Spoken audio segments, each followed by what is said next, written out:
Okay, it's a little delay. I'm gonna try again OBS. Here's my cat screaming behind.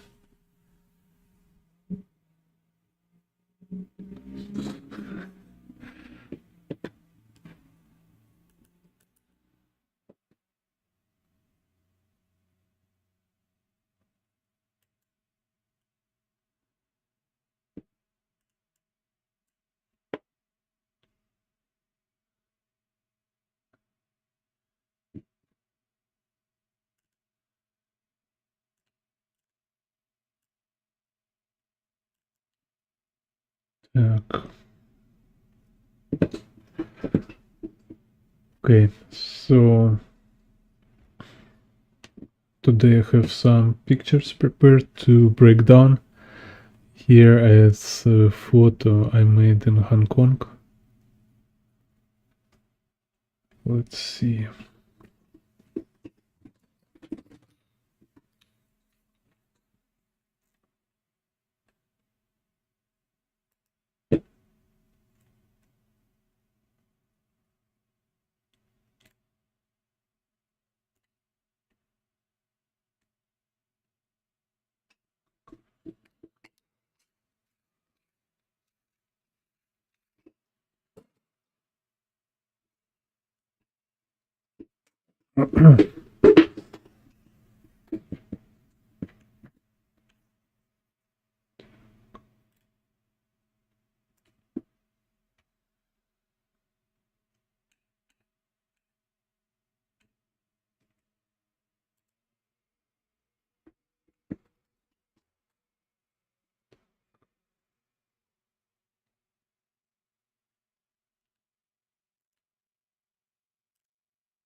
Okay, so here's interesting. It's two kind of levels. One here, it's a central escalator in Hong Kong. So it's like transition path between escalators. Так, let's frame here.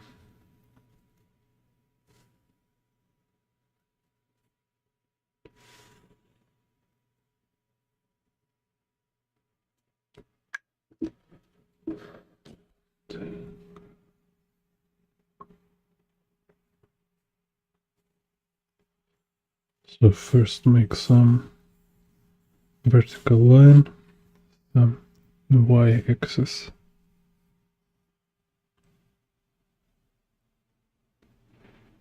Then here looking for horizon line, so you can see horizon line, it's about here on the shoulder of this guy. So it's this.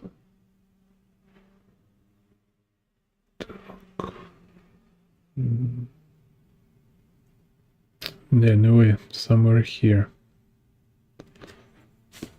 Very high.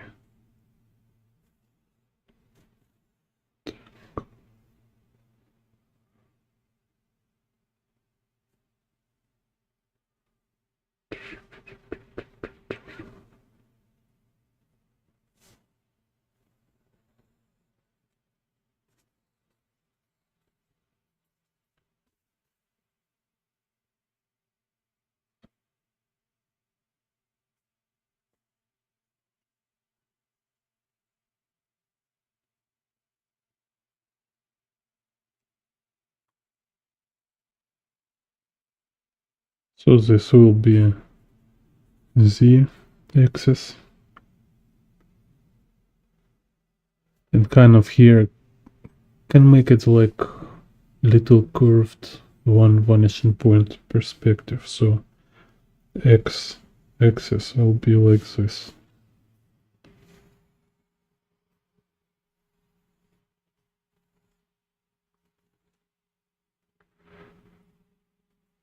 So the whole trick here, it's just two levels, because here we have like one perspective grid to show two different heights. It's a little too loud. 1, 2, 3. Yes, so to or too high. Okay, so here is this building, and then here we have this pillar for this walk, kind of walk bridge.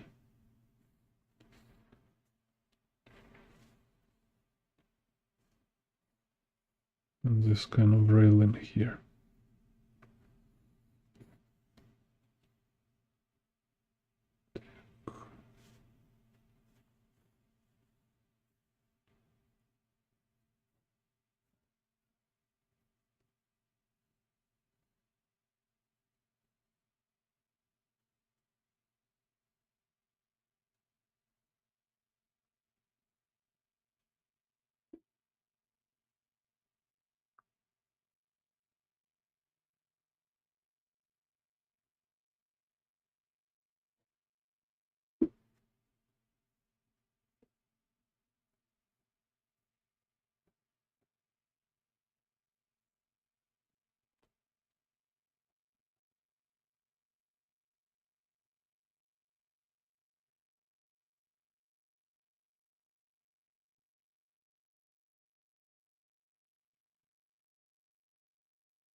And the second thing here, it's this road here on the ground actually have like it's like going uphill, so it's like here it's parallel to ground, this part, and this part here is going above, so it's like a vanishing point somewhere here above horizon line. So and this same, it's like turn more to the left, so it's kind of same level vanishing point here, but more on the left. So it's kind of think about drawing up hills or down hills. If like usually we have more straight, usually we have horizon line. So if I draw any surface which have vanishing point on a horizon line, it will mean this surface is parallel to ground. It's not tilted upwards or downwards. It's kind of parallel, flat to parallel to ground. And if I rotate it to right or rotate it to left, then a vanishing point will move on the horizon line, right? So it's still parallel to ground, but now it's like vanishing point will move on the same horizon line. And when if I start to tilt it upwards, vanishing point will move above horizon line. So now this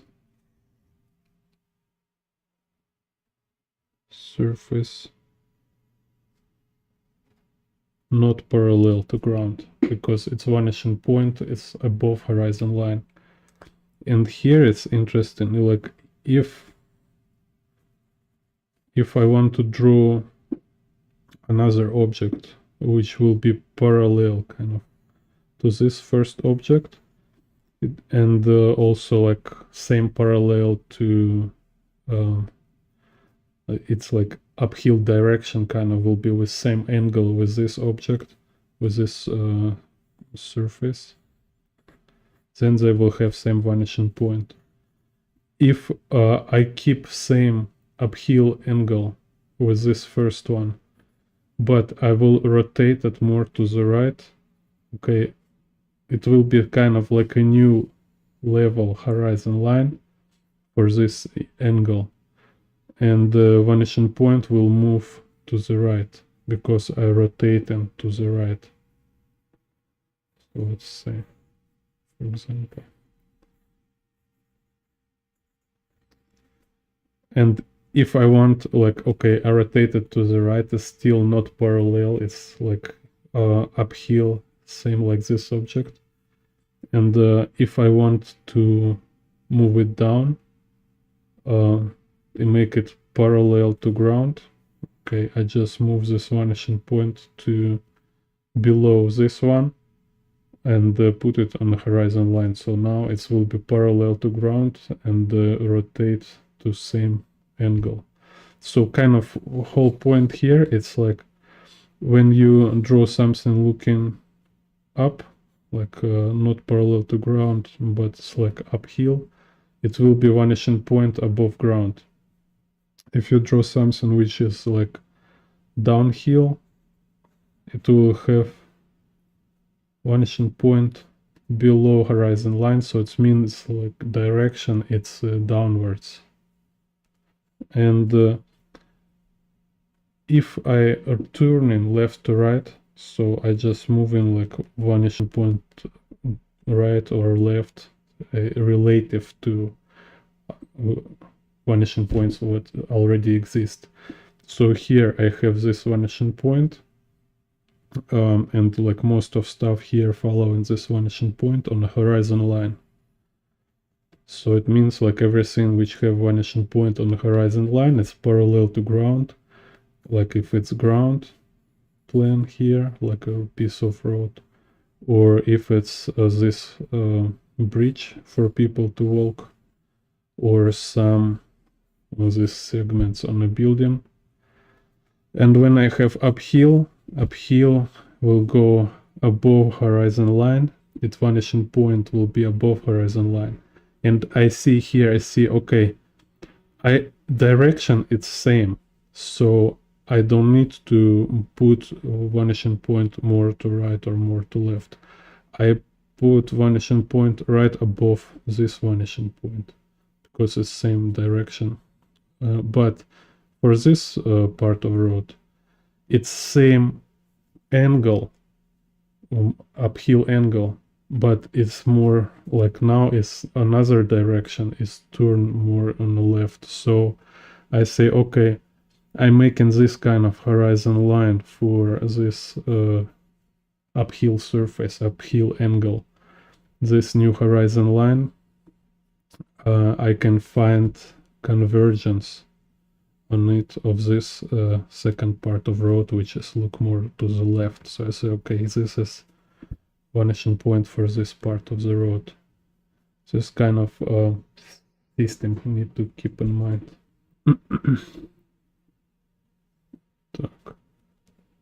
So here I can kind of continue.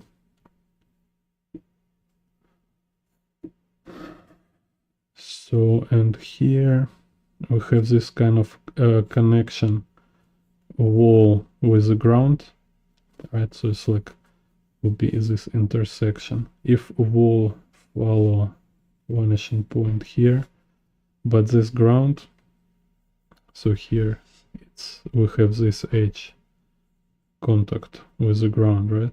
But from this corner we need to follow this vanishing point because here ground is have angle.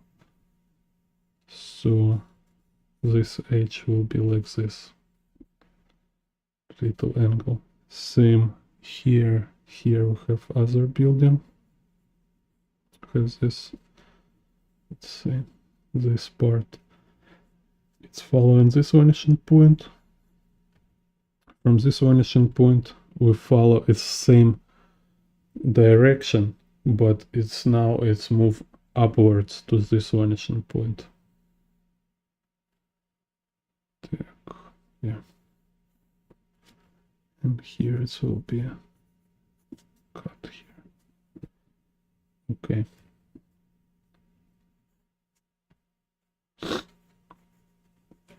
So maybe make this pillar more narrow.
Sometimes this kind of details are very small with our kind of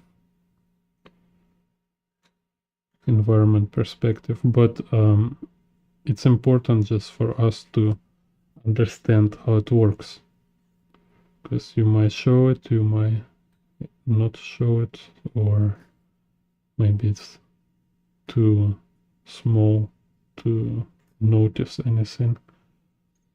But if we know what we draw, it's always in the work, so we can see, like, artist understand what he drawing. Like if we watch all these masters who have like perfect skill with perspective, they might make like very simplistic kind of drawings. It looks like it's kind of very raw or kind of doodly, but we can say it's like very smart and professional work.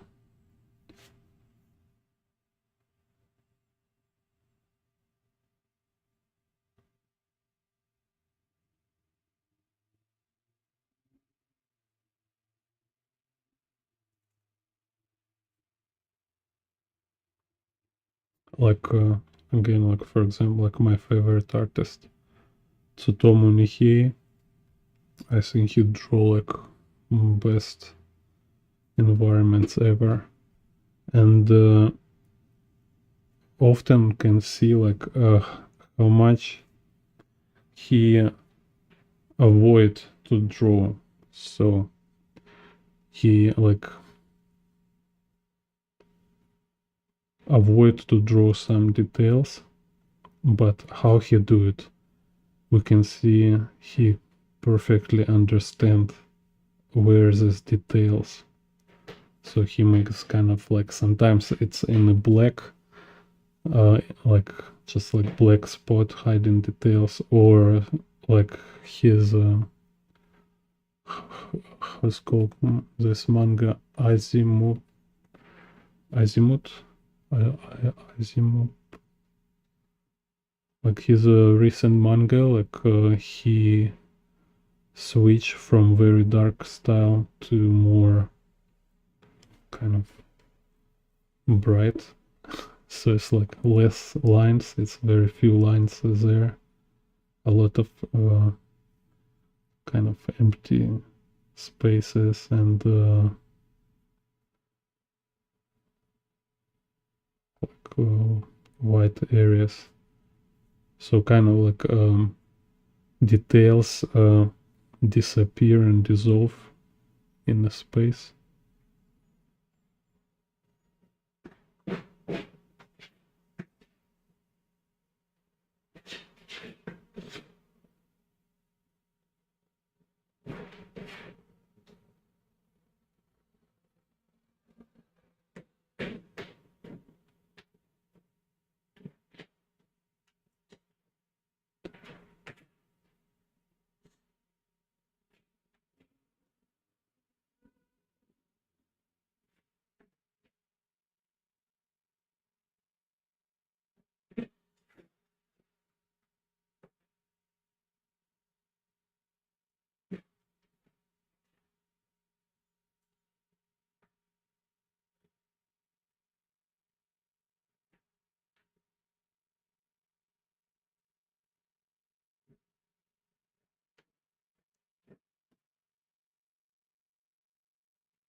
So here on this part of road, if I draw car, kind of it also follows this vanishing point. This is why kind of again I need to know direction of a surface.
So here kind of also look through.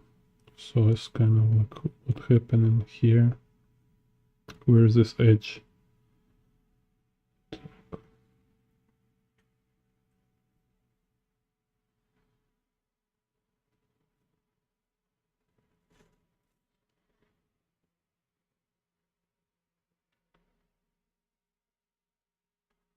also it's kind of during this kind of drawing, I keep telling myself don't be too serious, just some practice.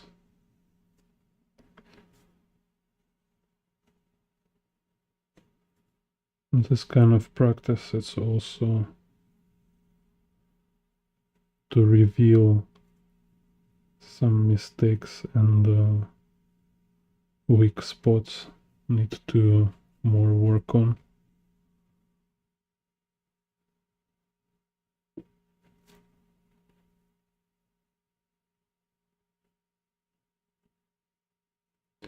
So it's kind of, it's like one element of it, it's kind of developing visual library, because this kind of situation I never drew before. Now it's in my memory and I can repeat it. And next time it will be easier to draw something like that. And if something I'm not happy with, like I think like, oh, this is so wrong, kind of some part here, I wish to draw better, it will be kind of drilling my brain.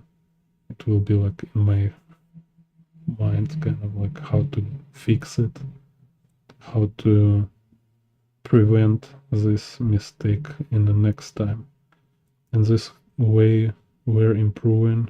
This is why we need to practice, because it gives us this actual experience and feedback from experience.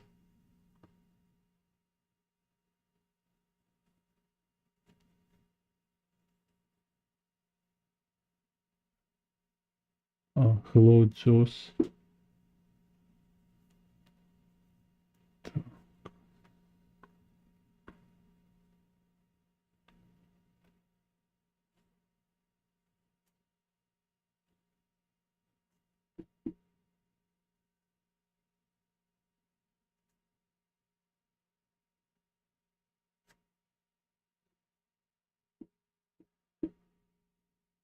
Okay, so kind of this.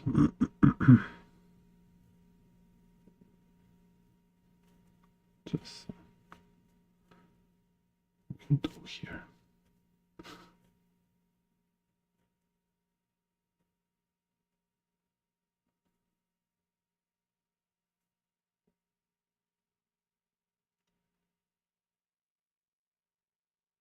Or like I kind of practice every day. So it's hard to draw on a camera. It's kind of make everything like much harder. Like brain start to retarding a lot. But often, like if I need to watch some YouTube or some lecture I want to listen, I will draw something like this. Like I have this kind of photo references, and I will sit copy them or sometimes copy other artists while I'm listening. So, because it's kind of moderate complexity here, it's not super difficult.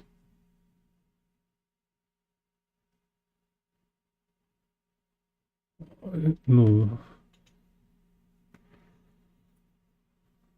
it's kind of if you want to improve in perspective, you need to practice basics. So it's just like any perspective book, like Scott Robertson, How to Draw, or just any kind of book about perspective, which explain about horizon line, vanishing point, and then you just draw it. Like I say, it's like you need to do it many times. More you draw, more you kind of more you're good at it. It's just it's also very basic kind of law here, nothing special.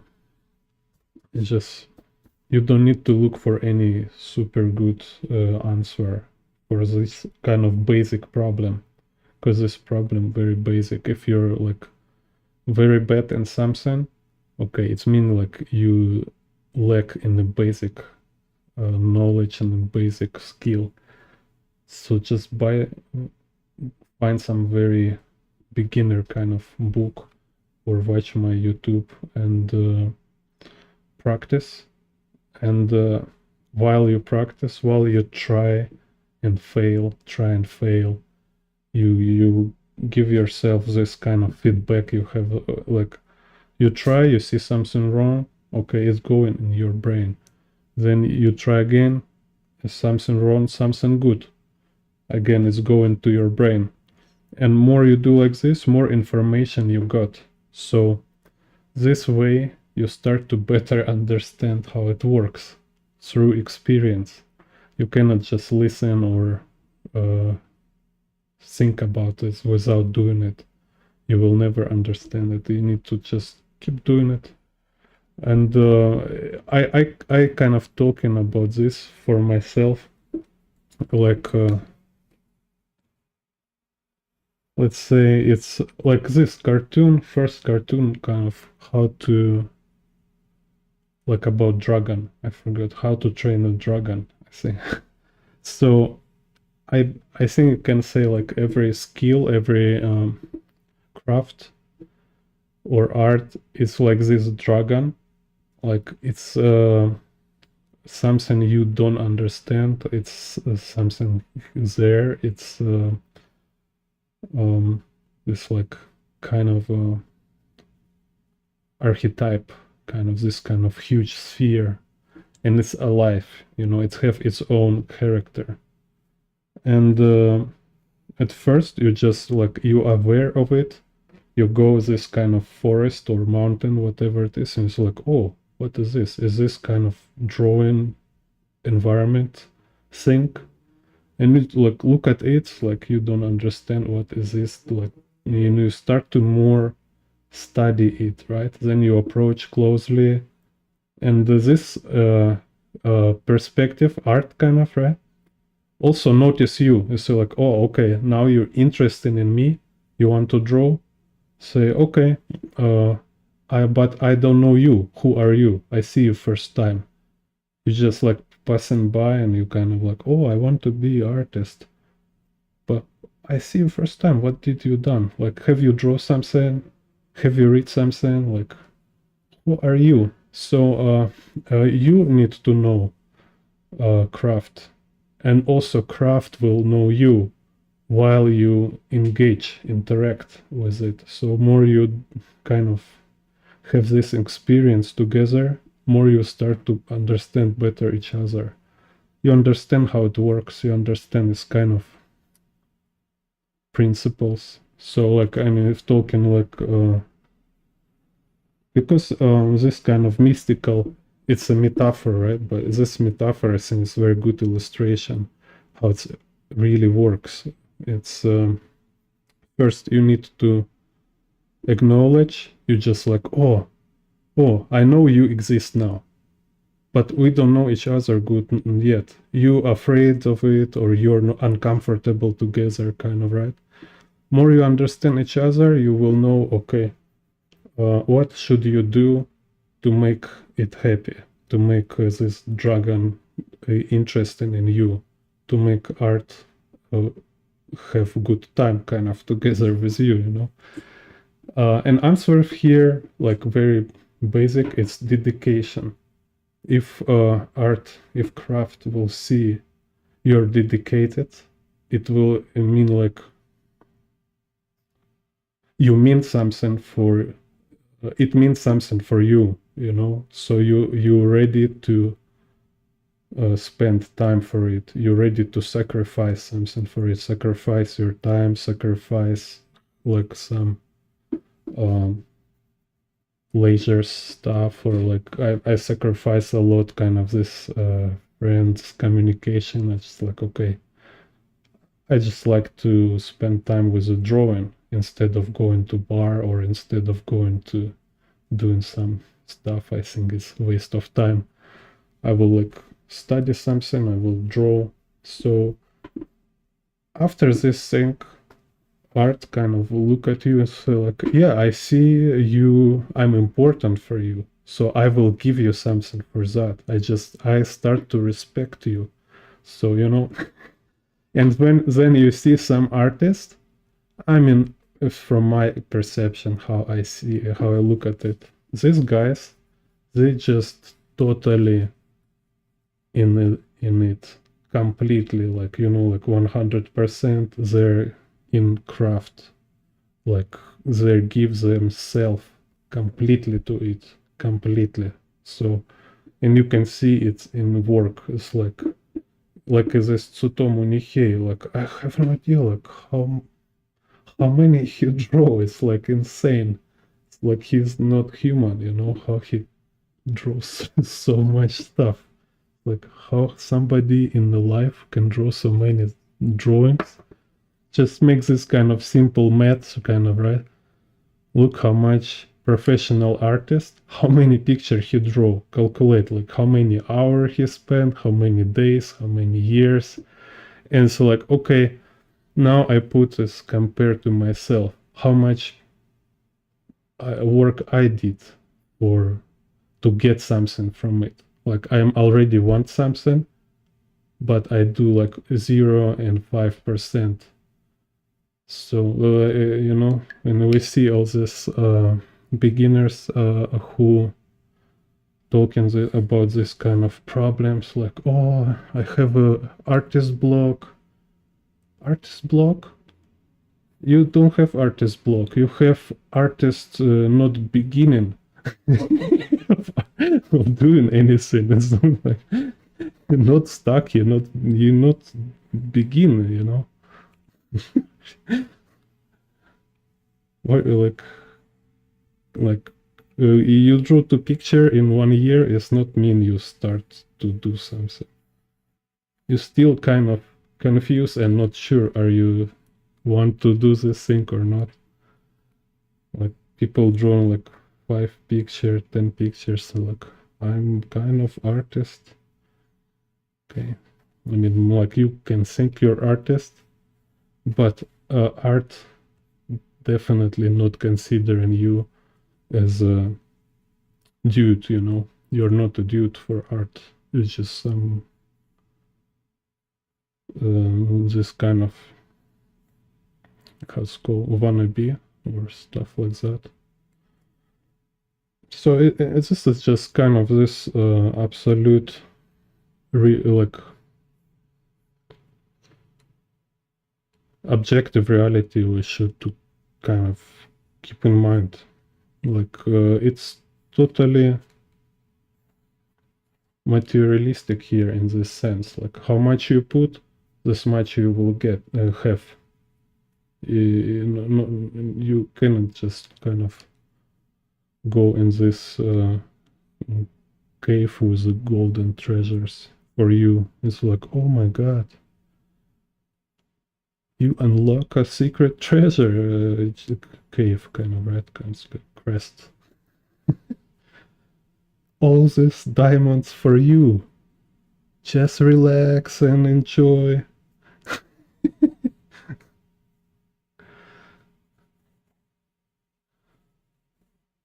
Yeah, so instead of kind of say, yeah, problem is just dedication, I think, like in this kind of case. It's like if you want to find answer, just start to dig in it. Just look for this answer. You don't have answer, okay, doing like blindly, do it how as much you understand. Is wrong, is bad, whatever. You want to, you have question, okay, you formulate question and you look for answers. You see like, oh, perspective.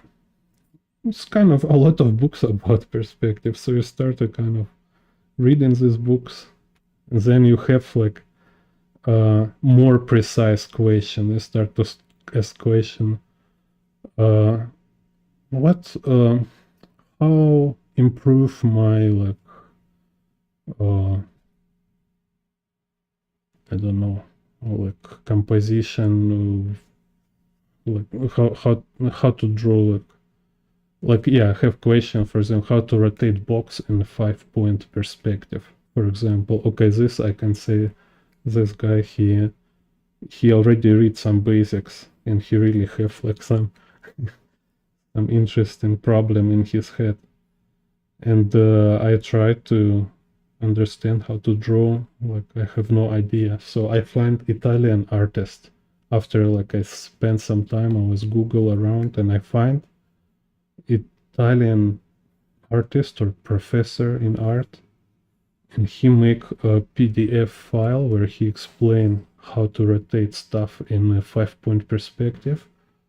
I start to look at this and it's blow my mind. I don't have capacity for this moment to understand. It's so freaking crazy. Like, I mean, it's like you need to sit and use this kind of things for draftsmen.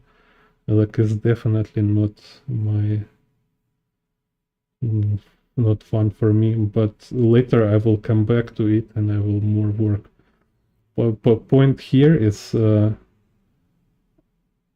Especially now, it's very easy to find information. But if it before internet, right, and you really want to be good in perspective, okay, you pack your bag and you go to Italy. You go to Italy, start to ask people like, can you help me with perspective on the street? I will I will clean your house. Just help me to understand. If you really want, you will find.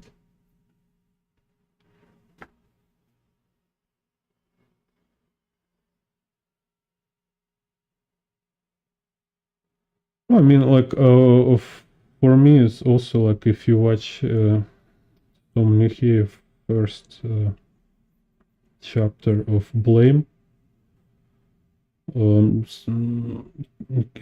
can say like he's super good artist there. It's just little kind of beginner feel there. Like, yeah, he can draw perspective. He very passionate, can see, but it's a little, let's say, more shy than his after chapter when he's like totally wild. And and still like in his even recent his works, you can see a lot of problem like with drawing hands. Some like his people like they're more schematic. It's like just basic manga kind of standard poses, you know, this kind of stuff. So his people still just okay. Cannot say he's good artist in drawing people, but he drew a lot, and like you see all these crazy environments he drew. You don't care about all these fingers and people, and through all his work, so it's this like wild passion. It's just like electricity. It's just like, oh my god, he transfers this passion to messy environments, to all this like creepy cyberpunk in his work. Maybe he'll listen some kind of crazy heavy metal when he draw, but it's really so. Again, yeah, my point is like it's also what I tell myself. Also, we don't need to get to some level to draw. We don't need to be very good in everything, or we don't need to be good in what we're doing. Like, we need to do it first. It's more important to make stuff, and quality is next kind of thing. It's like extra. It's important, but again, your dedication, it's showing how much is important for you. Is you want to fix your quality issues, you will find kind of answers. So I mean, because your question was very broad, so I kind of given like this philosophical answer for the question. Because like no, literally answer is just read some basic book on perspective. It's already enough information and some okay book. It's a lot of book which can give you this perspective. Have this artist got his name from Super Ani, the same company where is Kim Jong-il, of like his founder maybe of this company, this South Korean agency. That's cool. So they have very cool book about perspective. You can just Google Super Ani, and they have English book about perspective.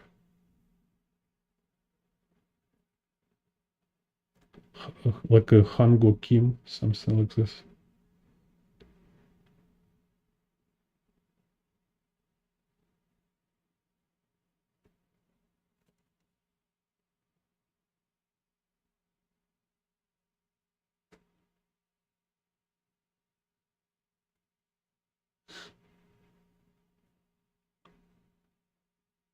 That's kind of interesting thing. Like when I was teach children, I understand important kind of thing. Like with children, you can see it very fast. If they don't like result, if they feel they cannot get good result, they will give up immediately. There's like kind of like, no, I'm not interested in drawing, you know, or I don't know, like they will find some reason how to avoid drawing, and they will usually they don't say it's like because they're afraid of mistake or afraid of failure. No, they will find some reason and they will explain somehow. But when I manage class so they will have good result,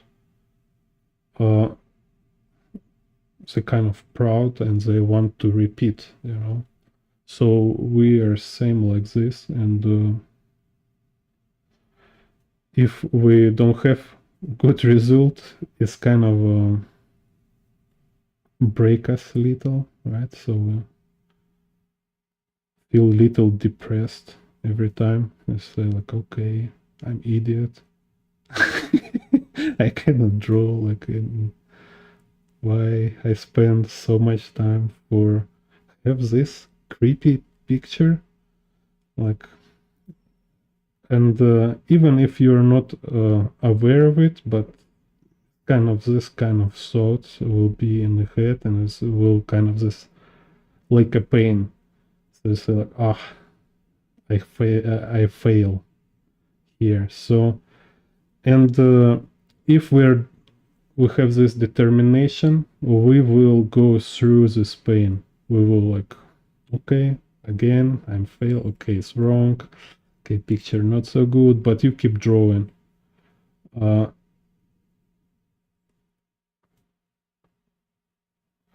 other hand, if you have a good result, it gives you this energy and motivation and drive to keep drawing, and it's also like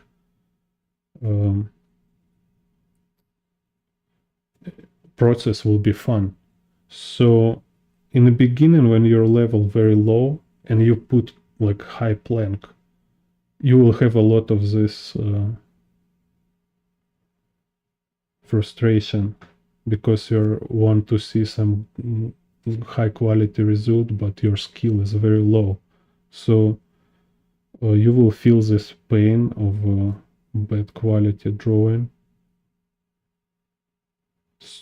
And again, it's very subjective because like we can also see in the children when they in the age before they left hemisphere of brain is finished developing, they like before they are like a right hemisphere oriented, right? So they're less critical. So children like before 9 year old, they don't criticize themselves.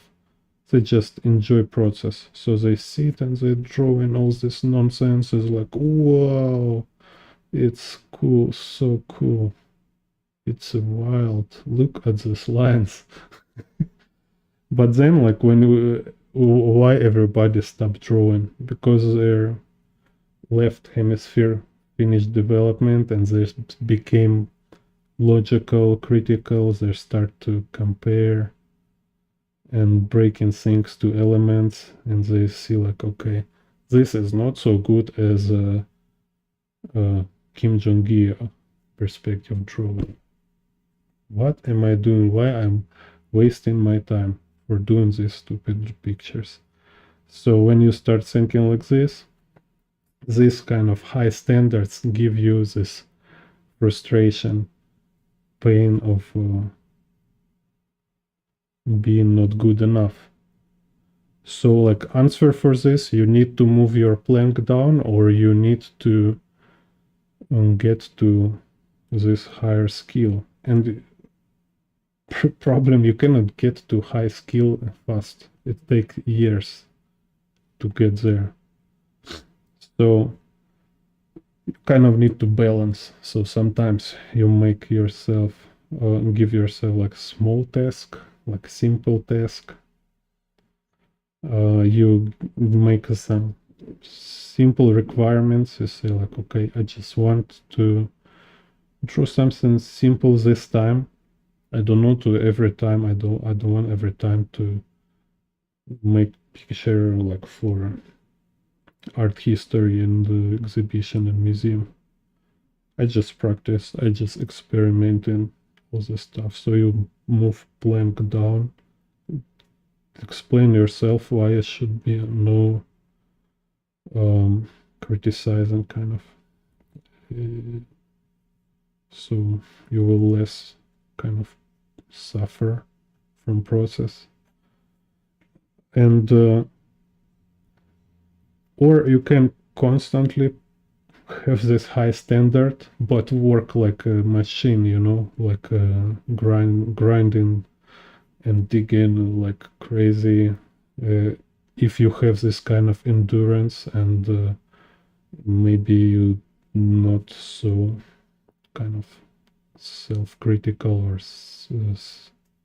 sensitive, whatever, so you can get to result faster because you will more determined to hard work. So it's kind of personal. Everybody do it personally.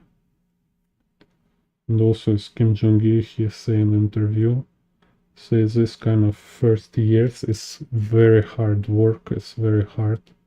More hard you work, more higher you will get. And then when you get to this high skill, to this high level foundation, you know, yeah, it will be your foundation, but it's like on a super high level. And then you will just enjoy process and having fun. So he says this how it works for him, like first couple thousand drawings, when he was like really focused on like all this, how to make it correct, make perspective, proportions, all the stuff. It's super hard. You need to really endure all this frustration and pain. But then you just enjoy. So you need to get through this and you will be rewarded. It's 100% this how it works.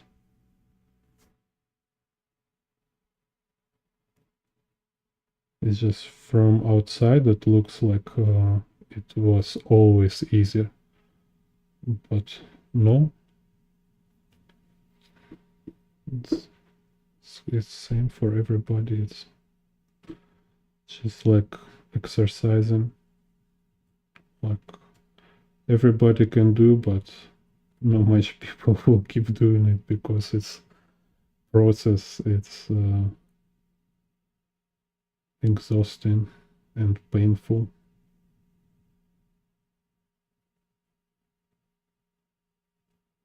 But after you spend like some couple months or years for training, yeah, it's definitely feel like fun and much less painful than when you're lazy and untrained, kind of, right?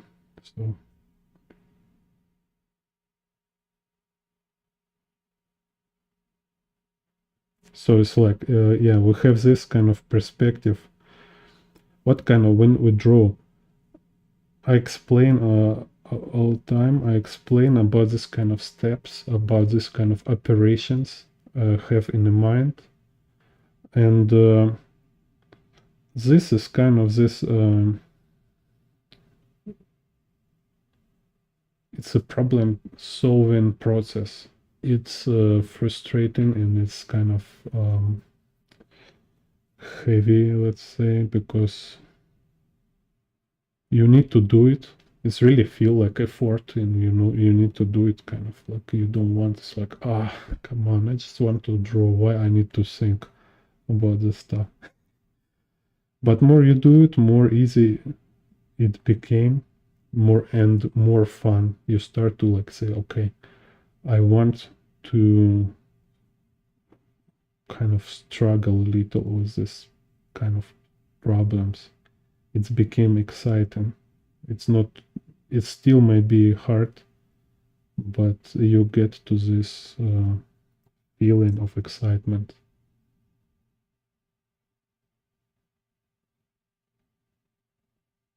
Ah, yeah, I have a lot of sketchbook in my other channel. Just I think it's called City Sketch. City Sketch Adventures. You can see I have second channel. It's for urban sketching. Then in this channel I do urban sketchbook reviews.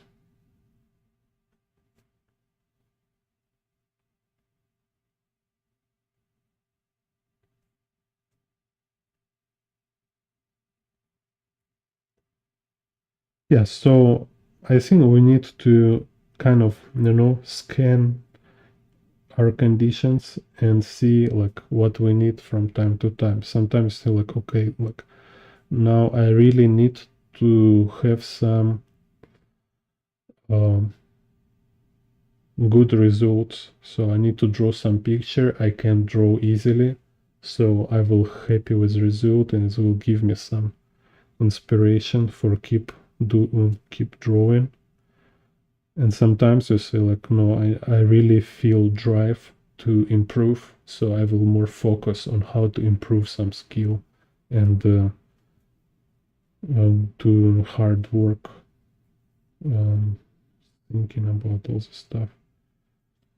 And sometimes you need to do some boring kind of things, like just sit and draw. It's like, yeah, I already know how to draw this, and I draw a lot of similar stuff like this, but I need to draw it as a practice, like a running, um, and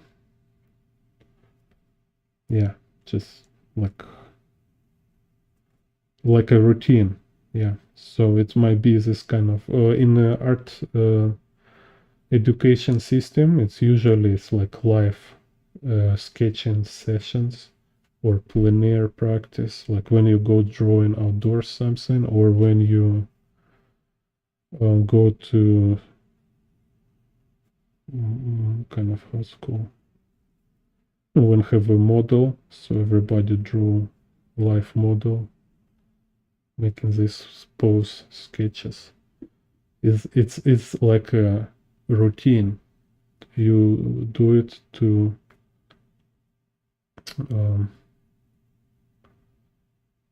kind of, in one hand, is kind of maintain your like your sharpness, but actually it's also kind of advancing your foundation, because like I tell and again, it's you need to repeat many times to really implant this knowledge in your head. Just understanding something is not enough, because after practice you will understand it better. After more practice you will understand it on a next level, and more and more and more. It's like a spiral, right? So that's why we need a routine drawing, because it's make it for us as like a spiral improvement, so we can like understand better and better, like more nuance understanding. So if you make a routine regularly, you will have this nuance understanding like faster. If you do it less, kind of, I mean, just let's say like your mileage is little, is you have few mileage, you have not much artworks, it just means you have in general very few experience.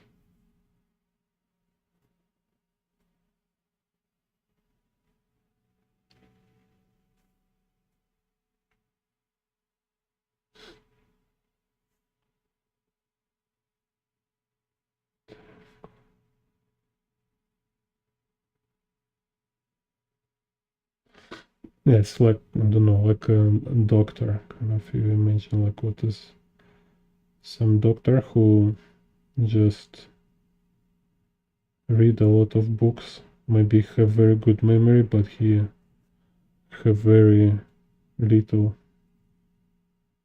actual experience, like working with people, making these decisions, all this stuff. It's definitely more than just lack of conversation. It's also lack of lack of skill, kind of.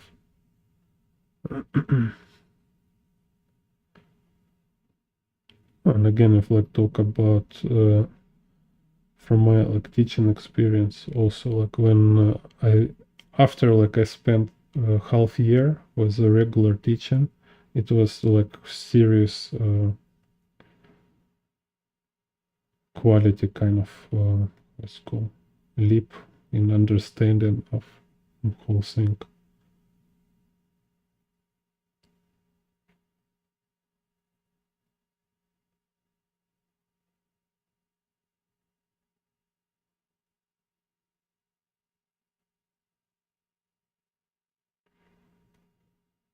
And it's like interesting because we have like other stuff in art studio where we was teaching, and like managers, they kind of all this time they watch how teachers work, and they think they understand how they work, they understand how to teach.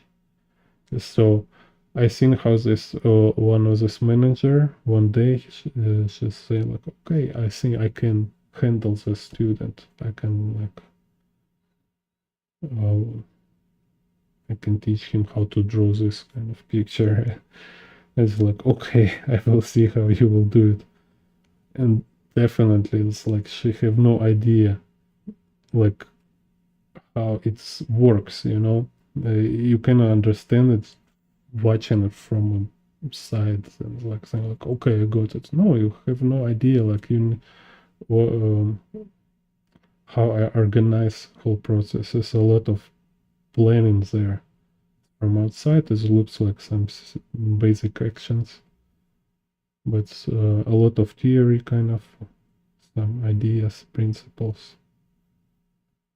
And many of this understanding came from my personal practice. Even if I will tell it to somebody, he needs to practice for some time to really understand how it works too.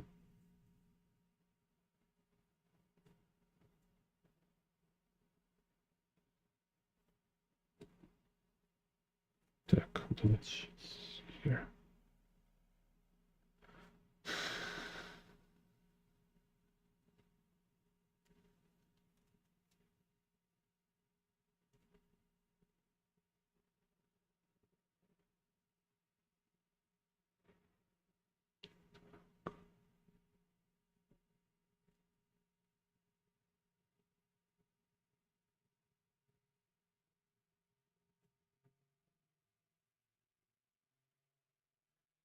Yeah, so I have sketchbook when for drawing people, like in the metro, in a bus. No, usually in metro and a bus, it's only 4 heads. Well, not 4 heads, back. Let's call back heads. But in metro, it's perfect. In metro and trains, you can stay, you can sit, you will see a lot of people. Usually, like, don't look like straight in their face. Just I draw people who don't notice me, because they don't see like I'm looking at them from time to time to draw. Some people okay about being drawn. Some people will be like nervous, or even if they okay, they might be shy. So I prefer if they don't notice. Okay, here's also.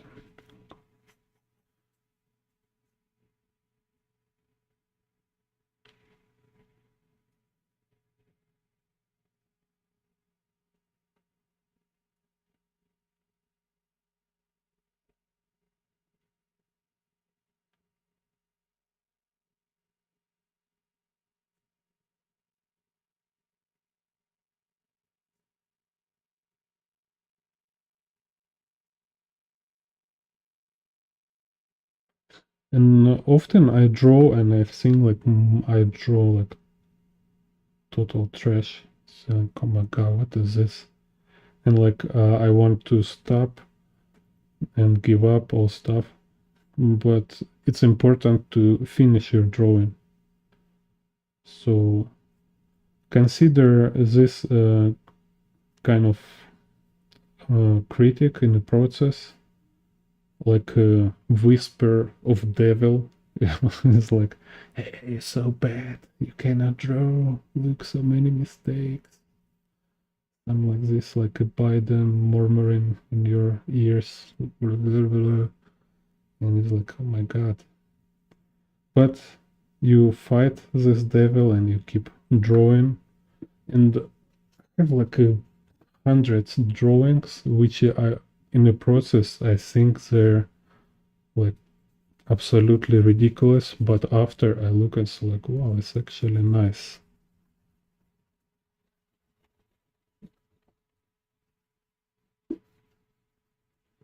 So it's kind of also important point is to practice finished drawing. So, because a not finished drawing, it's a bad habit. It's very bad, destructive habit. Because if you finish, it gives you this good experience of drawing, no matter what. Like it's like when you're running and you know actually you're not kind of doing something unhealthy. You have it's kind of normal distance. You can run it for sure, but you're tired. You kind of like uncomfortable. Like, oh no, I need to stop. Uh, so logically, you understand it's no big deal, but all your feelings kind of screaming inside you is just like, oh, you need to stop. Why you do this? Just relax. Mm, go home, eat some ice cream. And this kind of, this disturbance. It's called in the book Stephen Pressfield, War of Art. War of Art? Yeah, War of Art. He say there he call it resistance. So it's kind of this demon voice inside our heads which want to corrupt everything we do. They would just like kind of whispering to make us give up. So, and the interesting point in this book, he say, is no matter how much experience you have, no matter how good you are, this voice is always there. So it's like he gives some examples of very professional people who doing like they're famous for being great in their field, but in their interview or autobiography they tell about this kind of voice in their head, no, like self-doubt, this self-doubt, this self-critic, this kind of discouraging thinking. And one guy, I forgot his name, he was very famous, like a TV show, something. And he say like, even he doing all his life, this show, he feel like very uncomfortable, like almost want to throw out when he going to stage. So it's like he's super nervous and unconfident every time he before beginning. So it's like, imagine like this kind of intense condition, like when everything inside you kind of screaming in absolutely confident, say like, dude, don't do this, give up. And every time when he going through and he ignore kind of this resistance, he go into stage and he start to talk and this voice immediately disappears. So we need to kind of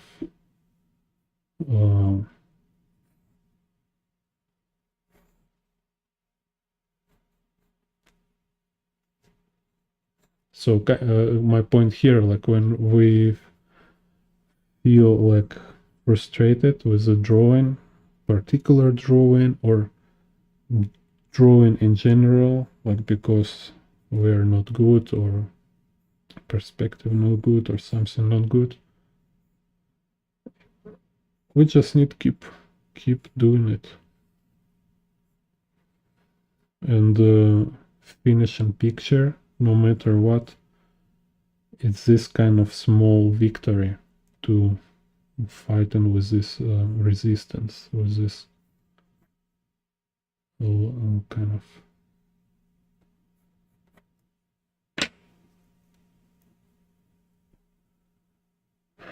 school.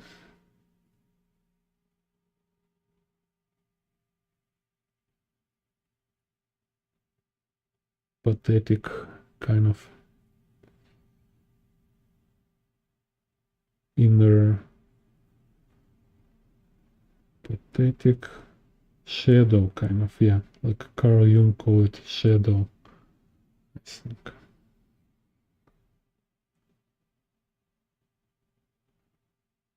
And yeah, so only difference, like I think, like these people who achieve something, or creators, masters, these people who fighting with this shadow resist to this and not give up.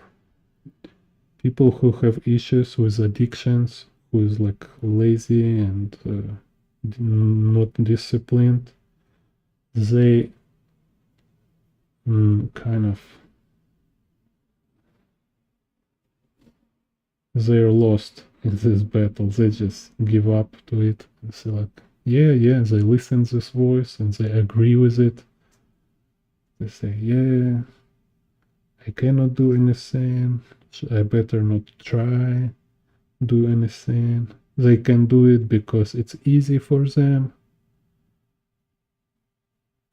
and I will never do it, so better I not try. I'm just fat, so I don't need to exercise.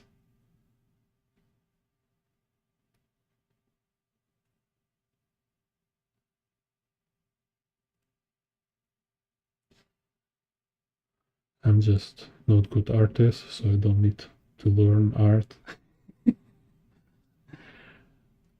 Or it's like, if I'm not in the mood, so I will just sit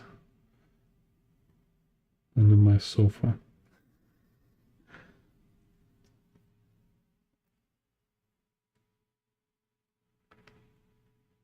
Yeah, I know a lot of art. You look at this, it's like, I don't know, I mean, nothing kind of special in it, but what is actually happening there, what is special, and why it get attention and real, like, it's have, no matter how bad art is, so often we can see it have real reaction on people. People really might be affected by it, like some horrible music, you know, it's like what is this? Like people really listen this stuff, and yeah, somebody really enjoy it. So I can see it as like point there is just people just make it. Just being able to make something, to complete something, it's already kind of achievement. And it's a difference with people who like never do anything and people who doing stuff. It's a very big difference. There's difference between uh, people who give up and the people who who is like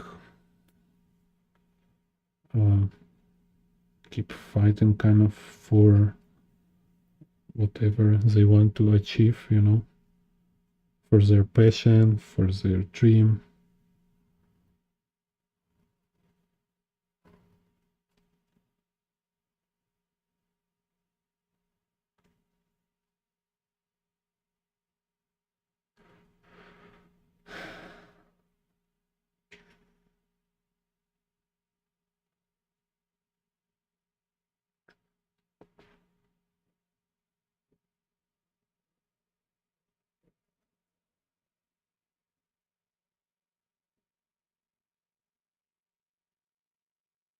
Oh, cool.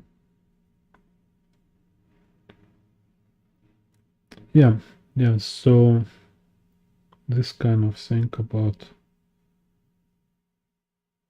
make finish and drawing, it will give you so much boost just to finish drawings, because when you not finish it's horrible, it's very bad, it's like you punish yourself. It's like I say, it's this experience like of giving up. You feel like you're weak, you know, like you actually you know you can do it. I mean, you can finish drawing, you don't need to be genius to finish drawing, even if it's bad kind of and you feel no good about it.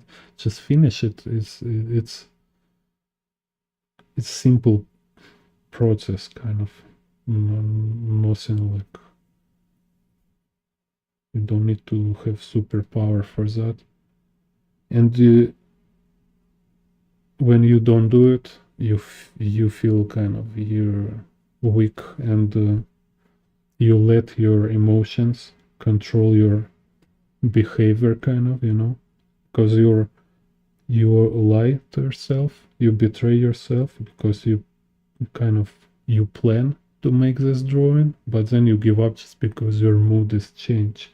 So like, oh, I cannot draw so well, so I don't want to finish this drawing because nobody will be impressed how great this drawing. Like, what's the point to draw this? But after he was like, this is reason why I'm not finished it.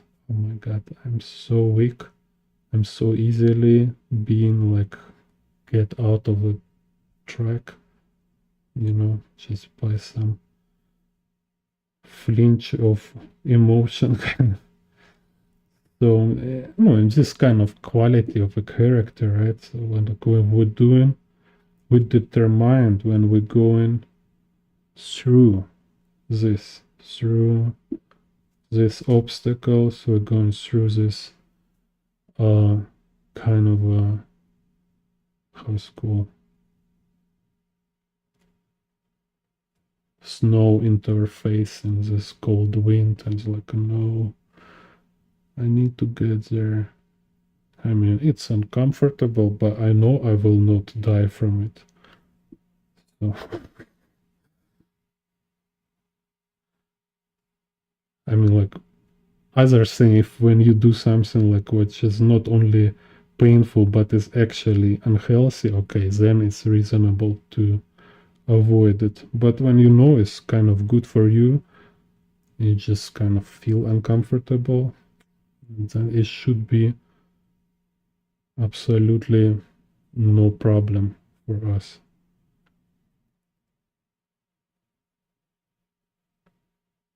I guess it's some kind of stoicism, but I think it's just some basic stuff. It's just how things works. Like we will never do anything if we will be like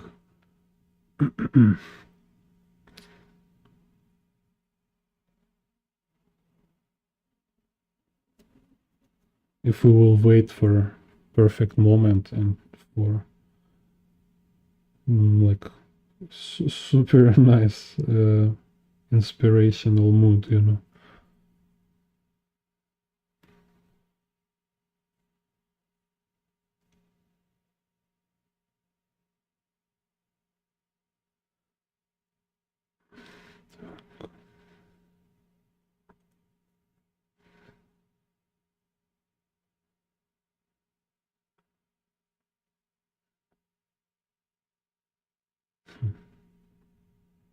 Today I'm very preachy.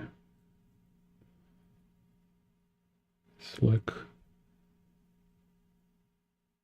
church of perspective here.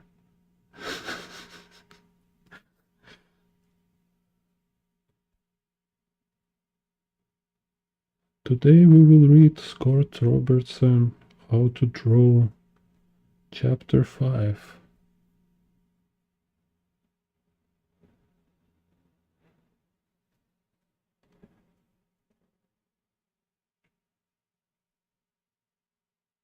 And then you look at this horizon line.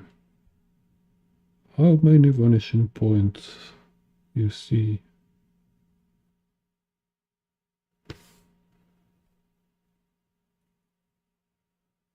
So,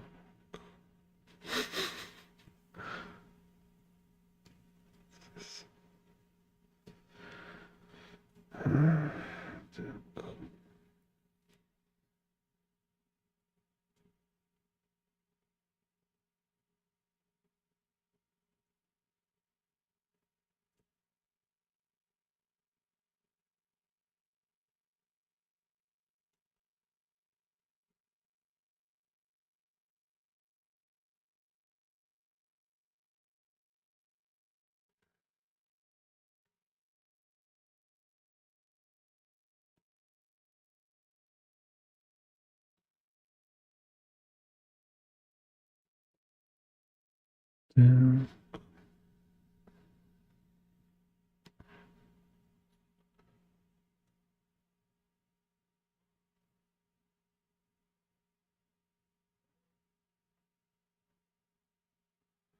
And this also is kind of also interesting subject here, because determination, it's this dedication to your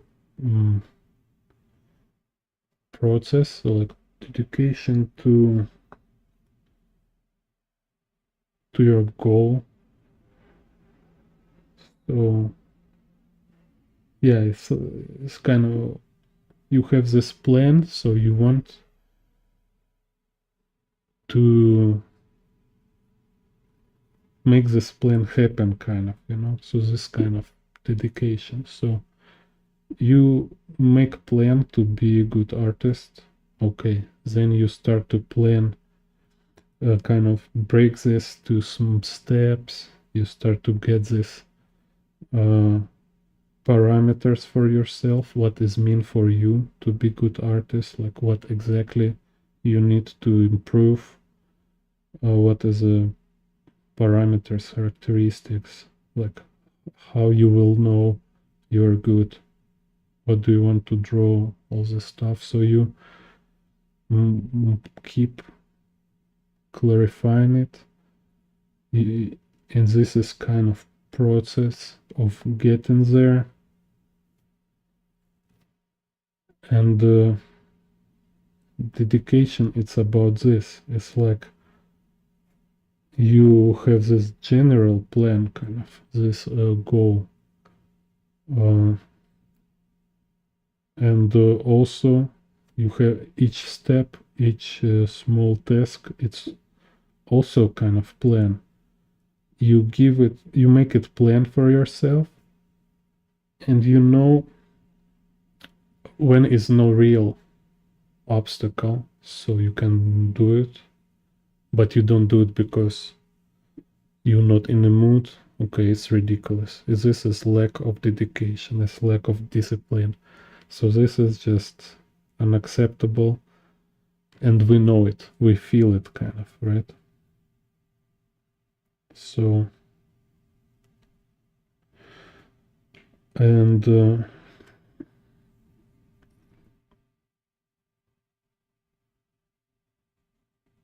this dedication, this plan, this kind of dedication to plan, it is our artist self. This is our inner artist core. It's not some kind of, like spirit you can get by smoking weed or like doing yoga or whatever. No, yoga maybe if it's like, again, like a training, but you cannot get to this some kind of magic place. No, this your inner artist self, it's this character of yourself. If your character is this kind of fighter, or let's say have like a strong core, like it's like, okay, I'm sharp, I'm focused, I'm active, I'm not passive, I'm not waiting for something, I'm doing it. So being this practically, kind of, right, like in the life, this is who we are as artists. This is our artist self. This is like from this self, from this core, appear our style, appear our artist vision. From this self-discipline, self-organization, planning, all this kind of thing. And again, like I say, like because we dedicated to this goal, to this aim, to this result, and this is our aim, this is our plan. No, it's not somebody give us, say like, okay, you want to have this salary, you need to do that, and you just, yes sir, like I will do this, please don't fire me. No, it's your personal thing, it's absolutely in your thing, and if you do it or not do it, it's totally up on it, it's up on you, kind of. Nobody know exactly what do you want, and only you know, and nobody can do it for you, only you can do it. So when you do it, then appear this your artist style, your artist vision, your whatever,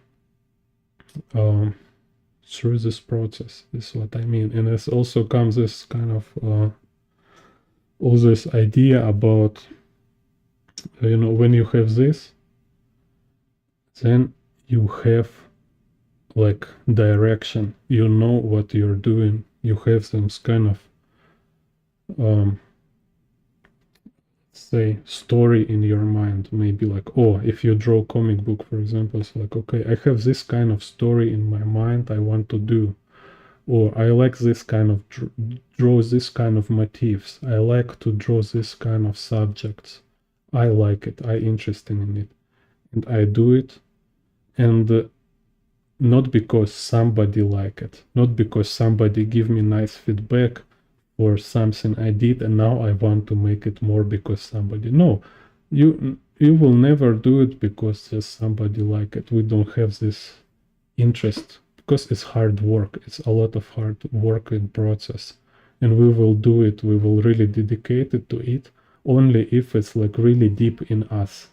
It's really like kind of deep, serious part of ourselves, like what we want to work with. Like, like I really want to draw this stuff. It's really, if I don't draw it, my life is meaningless. I don't have, like, I don't know what I'm living for. Like, if I don't do this stuff I want to do. So if I don't draw this stuff, I feel like I waste my life. So, and this what make artist from my perception, kind of. So we can see it in all this artists, and this is why this kind of happens. This artist who say, I don't care what do you think about my work. It's like 3 times 100% I don't care. It's like I just do it because I know what I want to do. I do it kind of for myself, for art, for God, for universe, whatever. I don't know. For some reason, I want to do this. You can understand it. You cannot understand it. It will not change it because it's come from inside. This kind of thing. So all this kind of connected from small things and to big kind of things. It's a huge kind of unite system.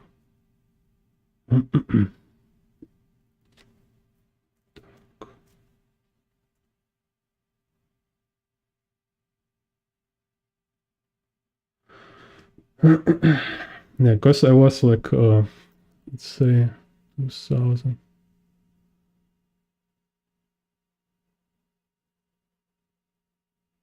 Yeah, like almost 20 years ago, I was in my small hometown in Russia. I was work in a cable television. It's like work very boring. Like it's like, oh my god, so boring work. I just sit there doing like things like absolutely not interesting in for salary. And it's kind of part of my work was to switch channels on I have like a 3 or like 5 TV screens, so I need to like all the time switch channels to see all programs is okay, because if some program is broken I need to go to like a server room with computers and many cables, like like this blame Tsutomu environment. It's like a lot of wires, cables. So I sit and like I switch all these channels, like see if there are any issues. And then I see was Jackie Chan Drunk Master movie, and like he's like moving there, like he's jumping, all this kung fu kind of choreography. And it seems like no, I love Jackie Chan movies from childhood. It was like absolutely like mind blowing to watch in the childhood. This Team A, physical got uh,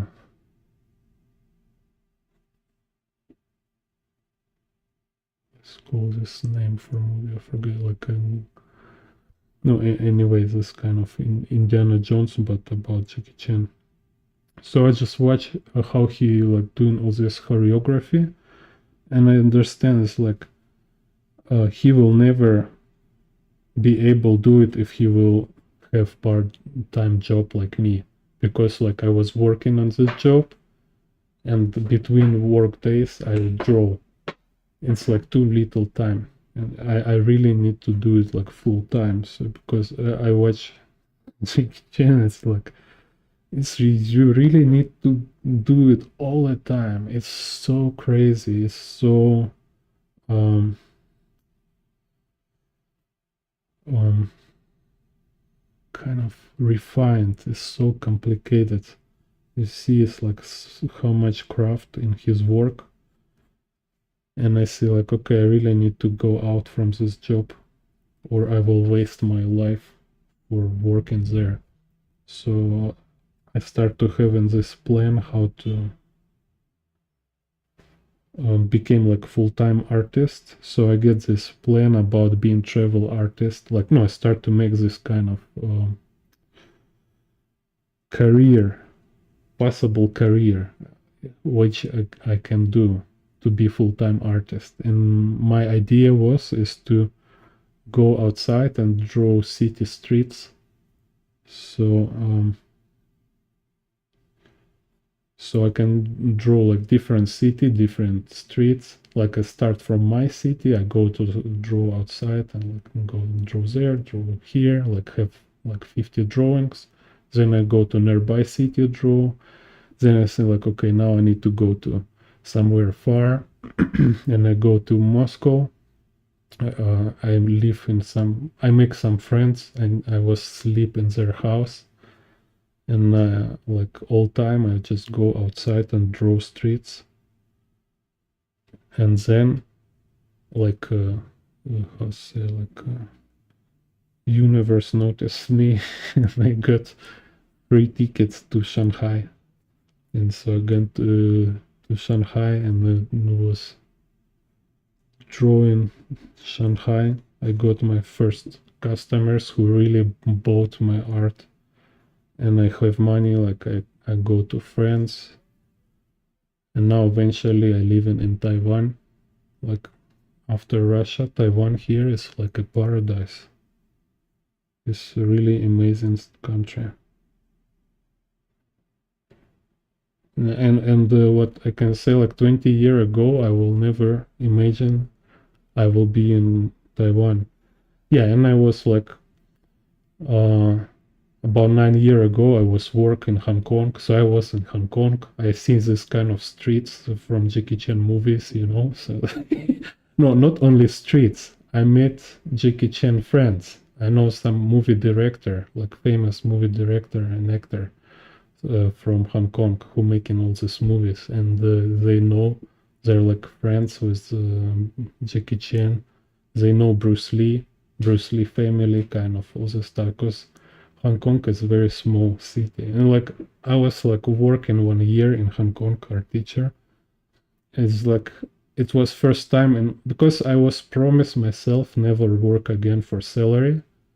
But in Hong Kong, I was work for salary. It was like surreal because every day I was go to work. I was just like it's so cool, you know. It's like you go to like a tourist to Hong Kong. It's boring. It's just like go here, go there, pointless wandering around. But I'm working. I interacting with people. I see all this like different corners of Hong Kong. I engage, kind of interact. Like I have a boss, I have colleagues. It's so cool, so interesting. And like it's just sit like on the work, like Like, I cannot believe I'm in Hong Kong. It's absolutely insane. Like, before, it just was unimaginable. It was impossible to imagine, like, I will be in Hong Kong one day. Absolutely crazy. Like, if I will, uh, no, if I will even think about it, it's absolutely unreal. It's like, how can I be in Hong Kong? It's like, yeah. So, yeah, back to this. I mean, it's real thing. It's real thing. You just make plan and you dedicate to it. So I was just draw all the time, and things start to happen. Kind of this. No,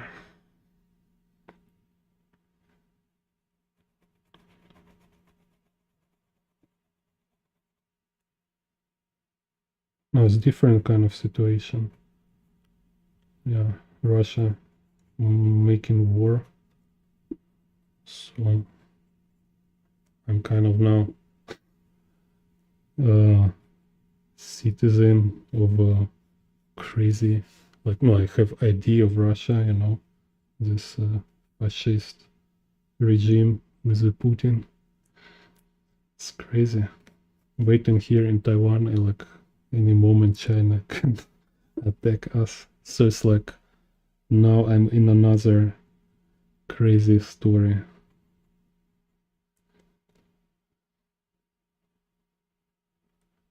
I hope it will not like movie Pianist eventually.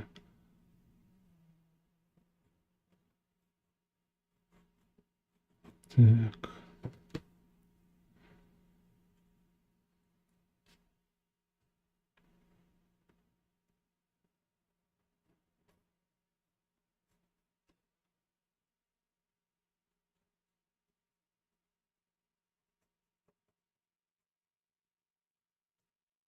Like yeah, I feel like, you know, like in the movie Titanic, when it was Titanic is sinking and the musicians keep playing, and I'm here like sitting drawing while world is going crazy. Yeah, of course, people love to travel and draw. This is kind of a point, because I I get to this because I sacrifice everything and I was ready for everything. I was practically homeless 8 years, but uh, I was homeless who travel on the airplanes, live in interesting people apartments. You know, sometimes was like one of my friend from Shanghai. He's an architect. He designed whole street, like very famous bar street in Shanghai. Then like other people, like we sit uh, with like a dinner and they say like kind of what are your job, like just interesting, what are you doing in life? And she say like, yeah, I own company, we're making private jets. So what? Private jet. It's welcome to Shanghai. It's so funny. Yeah, and she show me this kind of picture of her workplace, like her company, this like hangars with the jets, you know.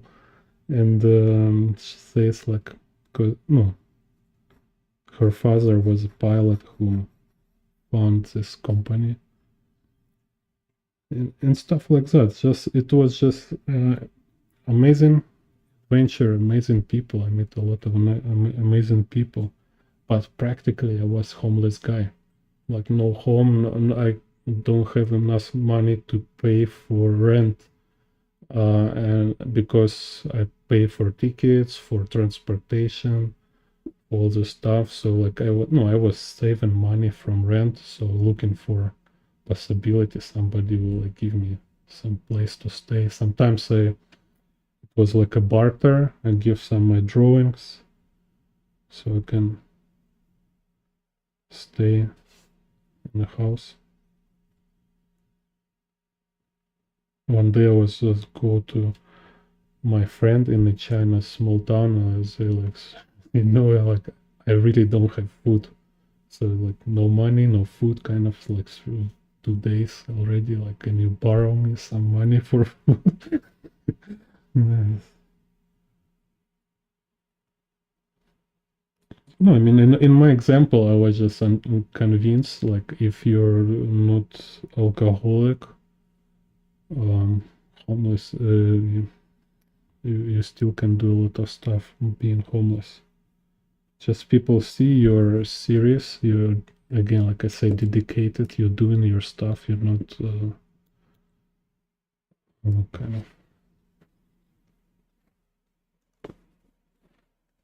you're not just drinking alcohol all the time and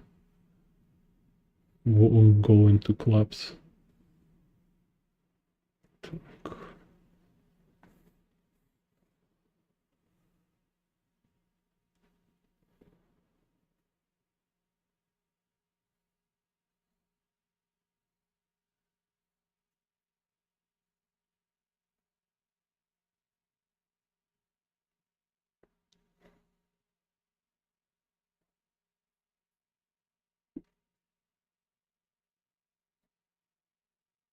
So same, and I was sometimes like meet people who say like, "Wow, you travel artist is so cool." So yeah, kind of in one hand you can say like I'm trail artist, in the other hand you can say like I'm a homeless guy. How you look at it, you know? If you draw, okay, you're artist. But if you're not draw, you're just homeless dude. Like it's sad, you know? Same like if like Van Gogh. If he not paint, okay, will be just another dude with alcohol problems, with addictions, and I don't know, some maybe philosophical, maybe interesting to conversation. But drawing, dedication to drawing, this is what make him uh, special, kind of.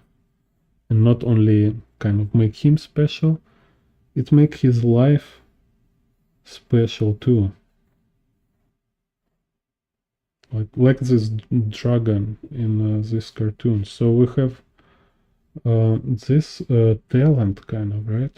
Talent, it's a potential, it's opportunity. We have legs, it's also talent, because we have opportunity to walk. We can stand up uh, from a sofa, we can walk farther than refrigerator, we can walk outside house, walk around. We can walk to workplace and work with our hands. All this is a talent. It's potentially it's possible, and when we like realize that potential, we discover some kind of magic. It's called magic. Uh,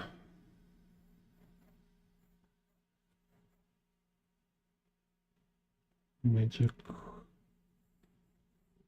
Kind of like this energy within things, you know, like when we're uh, realizing our potential, it's like we're discovering this energy within us, right? We're like letting this go out from us, not uh, it's not die inside, you know. It's like you never even try to do anything, you're lazy.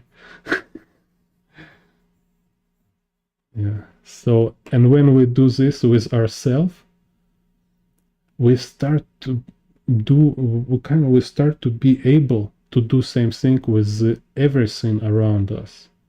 We can see this potential in things around.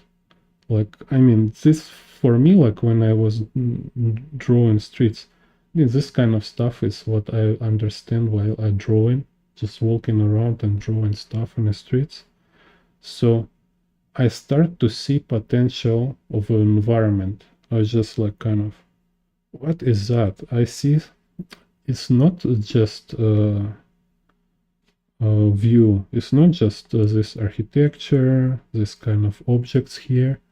I see something beneath, like something inside it, or something like within, you know.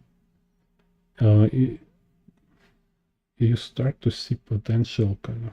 And when you work with children, I think it's most important skill for teacher. No, one is to be passionate about subject you teach. You need to really love it because you will share this love with the student. It's more important than just tell words for them. And second, you need to see potential in the children, in the students, because you work with this potential. You say like, okay, I see, like you see a tree, like a young tree, right? You see a small tree, and you see like, okay, I know this tree will grow and will become this big, huge tree with like will make park kind of here from this. Even one tree can be like a park already. You can sit under it. So same with children. Somebody can be artist, somebody can be musician. Like I was like some children in my class, and like I said, uh, I asked mother like because he was like running all class. He's just running around.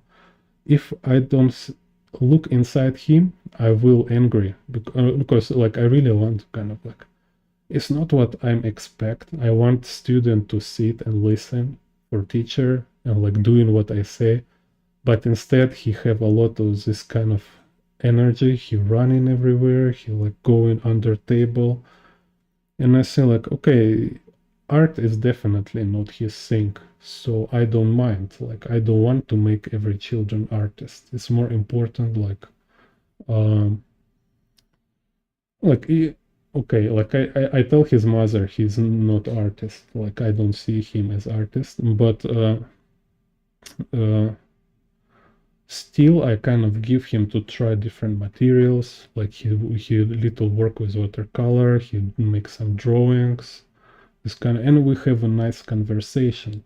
So I think this is very important. So I kind of I was this adult person who respect him, and we have this kind of respectful communication. I'm not communicate with him like with some kind of children, like like you don't know anything and I'm so smart or whatever. No, I just like say like uh you have like um time with adult person, and I want to share something with you which will be like help you improve somehow.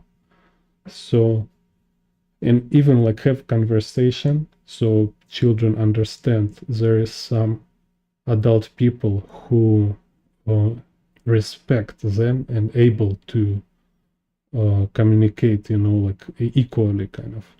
This also I think is important experience. And I asked kind of his mother, I say like, uh, your husband, he's like a military or sport, something like this. Say, yeah, it's like special forces. Stuff like, okay, yeah, for sure. I can see. Yeah, so it's interesting. I mean, special forces is kind of important. We need special forces, so don't need to break this spirit.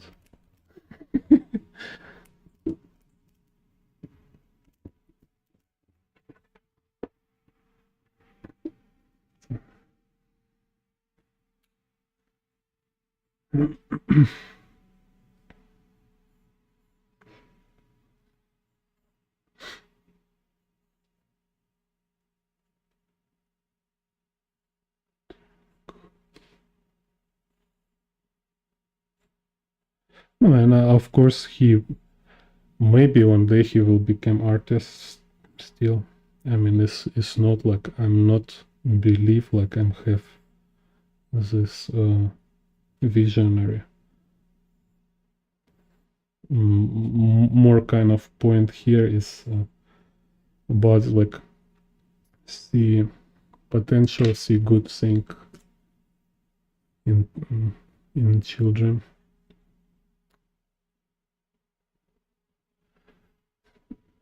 And like if like artist, for example, see artist potential in children, I mean, it's always it's obvious. I was just have some children who draw in non-stop. She just come to class. It's just drawing her thing. I said, so okay.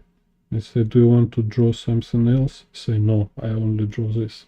Great, draw what you want. So like parents kind of come and say like, we want him to draw more different subjects. So why?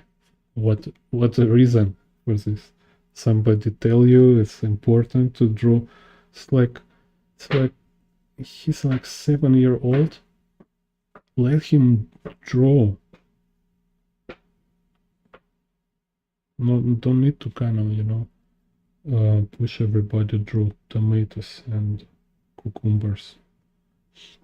Want like was one boy he loved draw trains, just draw metro trains, and he draw all details, kind of like very young boy, same like kind of 7 year old, no younger, not 7, like 5 or 6, something like this, like totally obsessed with trains, like sit and draw trains, like all these windows and like I'm not sure, but maybe he was even like know all this like train models.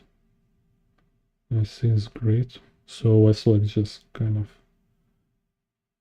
suggest maybe can like I was help him in his process of drawing trains. Say like okay, what kind of elements train also have?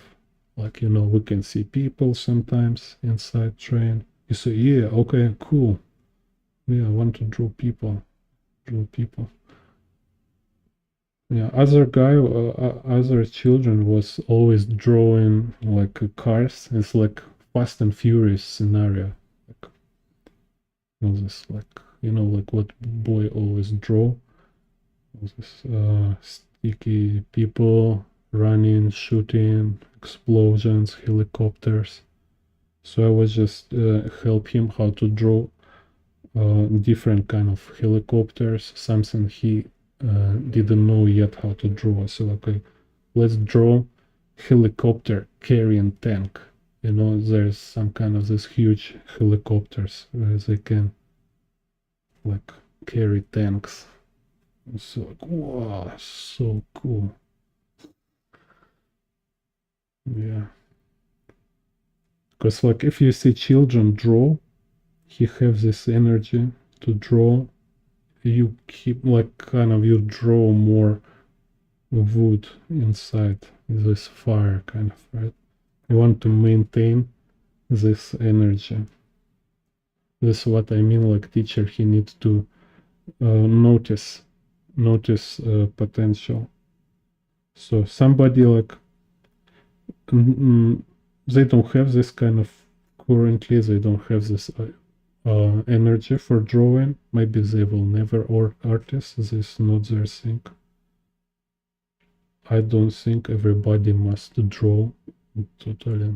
It's not like North Korea. You don't need to force people do things.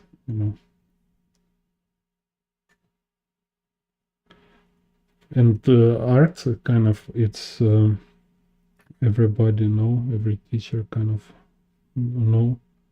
Adult people learn much faster than children in art. It's different from dancing. Like children, they can learn dance, they can learn piano, but drawing is different thing. It's like perspective, for example, is very mathematical. It's like math. So like it's about like 12-year-old. So you can see sometimes somebody, if children can handle perspective before 12-year-old, he is very talented. It's unusual. It's unusual, really. It's a sign for something kind of.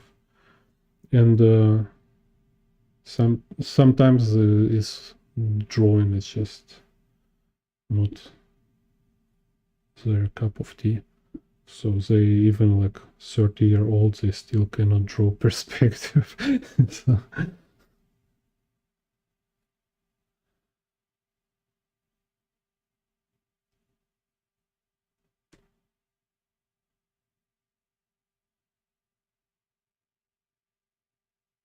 Yeah.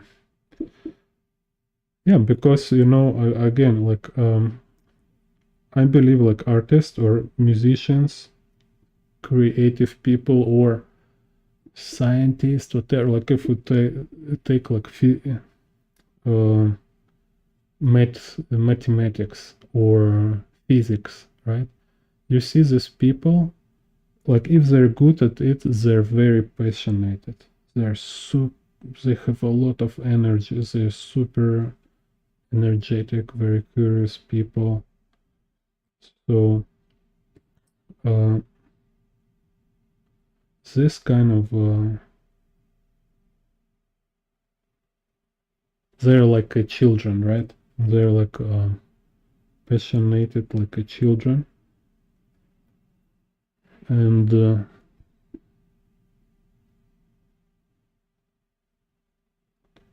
that's why these people also can see potential in children, because they see it's like for us children, it's same like adult people. Adult, like I call it for myself, and one day I was understand adult people. Uh, I mean, it's little exaggeration, but it's a lot meaning here too. Adult people, they're wearing age like a clothes. So we can see so many people there have this adult appearance, and they may be like they carrying it appearance like like some kind of clothes, like say like, hey, look, I'm this kind of age. But you can see through it, and you can see it's like a children wearing all this kind of fancy things about like age features above it, pretending he's adult, but inside is still a children. It's still like these children who have some this kind of childish passion for things. Like when we was children, we were like interested in all this naive. We have this kind of naive energy, naive vision, and we keep it for all life. We always have it, and it's just for some people it's buried inside. It's buried under all this like stress problems. All like people lost themselves. People lost this child inside, and these people like professionals, like who passionate in their work, in their craft. It's practically these children who like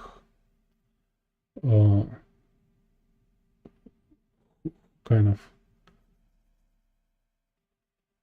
just like high skilled children, let's say, like they get wisdom, they get skills, and they just look older and they have a lot of experience, but they're like there was children and they're still same children like there was. So when they see like a children, like a student, They see like, I see this energy. He can be like mathematician, or he has this energy for dancing, or what, for something kind of. In this kind of sense, we're um, very similar with children.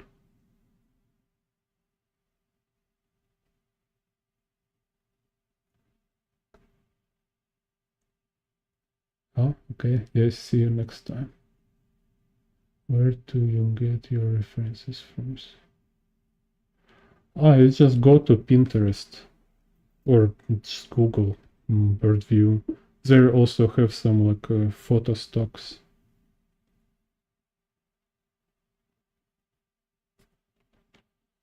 Yeah. It's inner children is alive in all of us. It's just we can see like who kind of support these children, and you kind of help him to express himself, kind of, right? Like, I mean, because these are energy, this curiosity, it's same uh, energy we have when we were children. We don't get our passion from age. Our passion like appears very early. Maybe we're born with this passion. So we just like, if we losing it, or we have problem with noticing it, we will lost passion. And if we have problem noticing this passion in other people or in other children, it's kind of, for teacher, I think it's a big issue, kind of. It's problem for teacher if he cannot notice these things. I think it's important to notice. Yeah.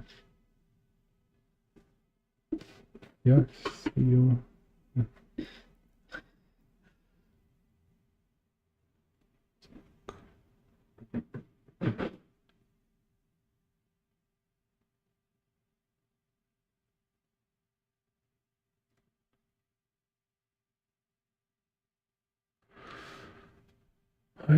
Так, see.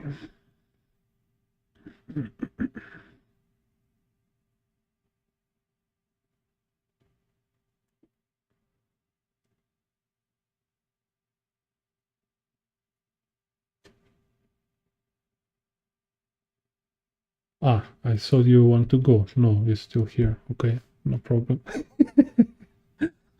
Yes, kind of talking, drawing, and reading at the same time.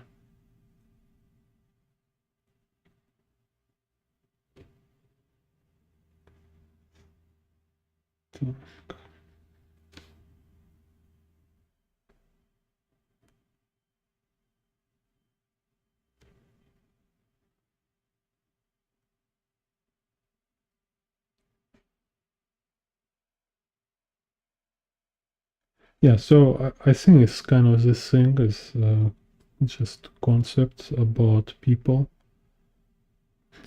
So this I call humane, what's called humane science in English, or humanitarian science. I mean, it's this kind of understanding people, understand like what happening inside people, kind of what they need, what they want, not screwing people brains with some nonsense, kind of talking about communism and what they call justice and cookie for everybody. And just like Greta Thunberg, for example, it's a failure, education failure, because this happen when you don't work with children. Like, this kind of example, like when children get famous and low kind of swallow them, this kind of attention media. So eventually they start to support Hamas. Crazy. Yeah.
Yeah, so now I'm working also on a book about urban sketching, how to draw outdoors.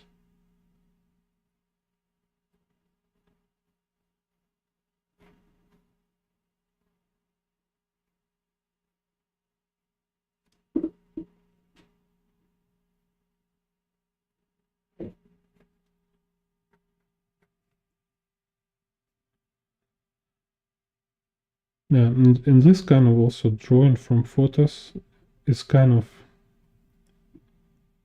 yeah, I mean, I already tell about this. It's like a training process. So if like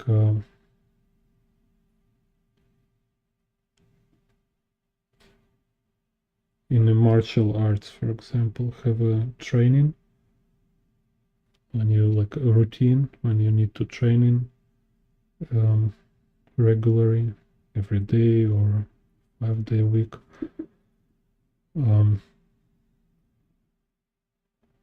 And then there is like actual fight. So like on a ring with the opponent. It's like completely different situation. It's like you're preparing for a battle, but how it's like a saying, say like you will never know what happened.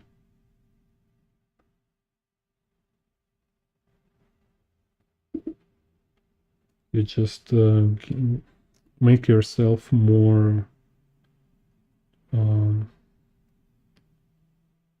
like ready for more possible hardships or kind of problems you will need to um, solve in a moment.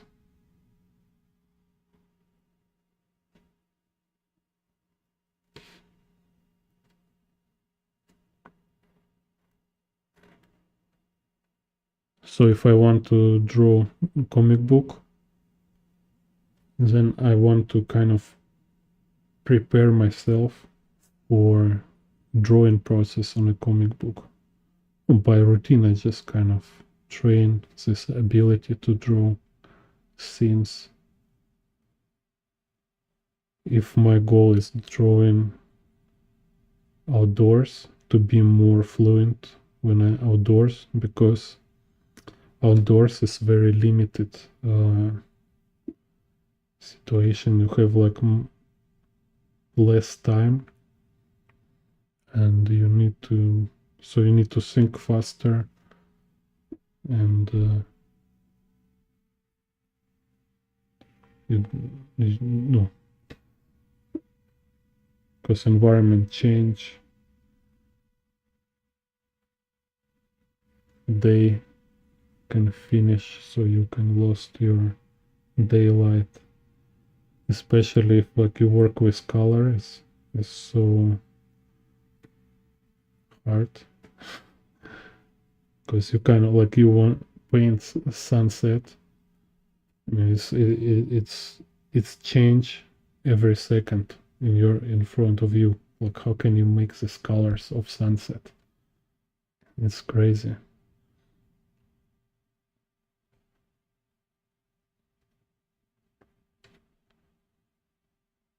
So you already need to have some grip in working with colors to be able to work in this kind of conditions when things change fast. When like cars moving, people moving.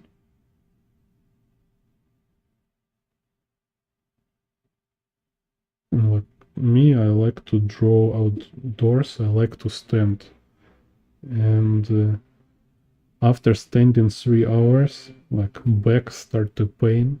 It's just, I think it's kind of inevitable. It's just will always pain. If not after 3, after 4 hours for sure. So it's kind of time limit also.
Yeah, many cool stuff here.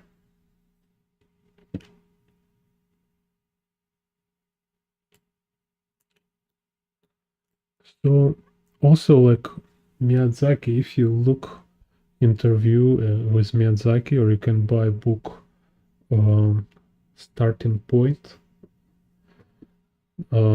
He talking about his creative process. Is so cool. His creative process somehow it's similar to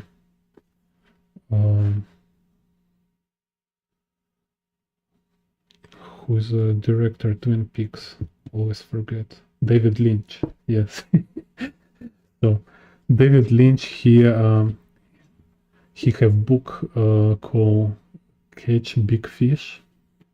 I think this name. So he explained like he got ideas from meditation. He has this kind of, I forgot, this kind of some popular kind of meditation when you just dive inside your subconsciousness. So he practiced it every day, and he say like through this practice he kind of dive inside deep his deep self, and he like will notice some ideas he use for movie. So it's like he makes this association. It's like this like pond or ocean, and the more deeper you dive, bigger fish is living there.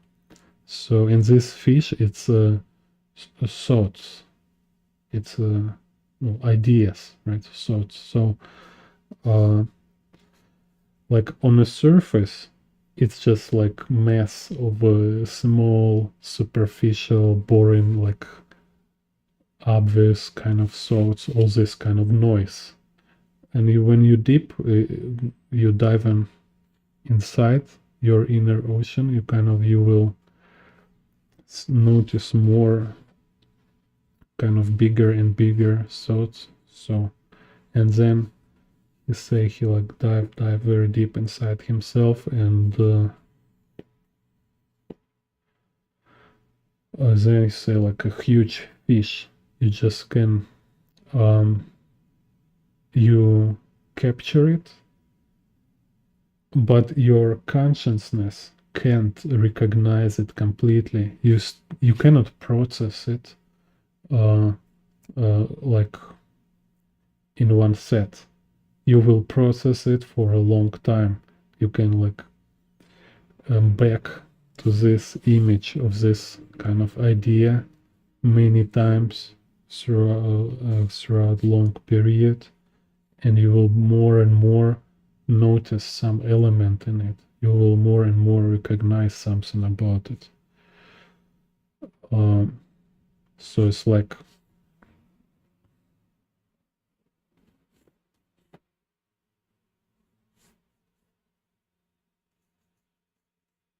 like this gradual from general to more particular, or maybe you notice some detail and then you catch this detail, and from this detail you unveil bigger, like more details of this idea, and then you slowly, gradually, you discover whole idea. You became like conscious aware of this idea. Same way Miyazaki making his stories. Miyazaki will create. So if you read like how he make Totoro, how he make Ponyo, like there's documentary with like director catch a little of his process in real life. It's so cool. So it's like he say he was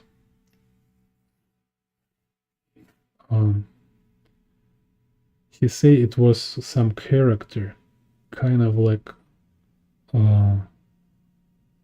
appearance, somehow character in his subconsciousness. So he start to follow this character and look how he behave. It says was what there was like a girl, yeah, this girl which like fish ponyo, right? So then he start to kind of look what kind of images come from this character. So he was draw first image with this character ponyo girl fish standing on the crest of the big wave. So it's like kind of very busy ocean, like very boiling kind of ocean, and they're standing this girl standing on a wave, on the top of this wave. And from this image, he start to get this feeling of a story, so he more and more discovers story. Wow.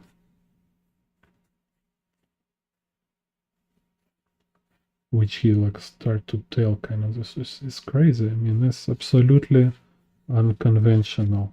It's not kind of step by step approach. Is totally intuitive. So he was told about in a book how he makes this kind of stories. He say he like if he find character, then he find where this character living. He look where this character will go, where what is his life, and he kind of follows this character in his world and more explore surroundings.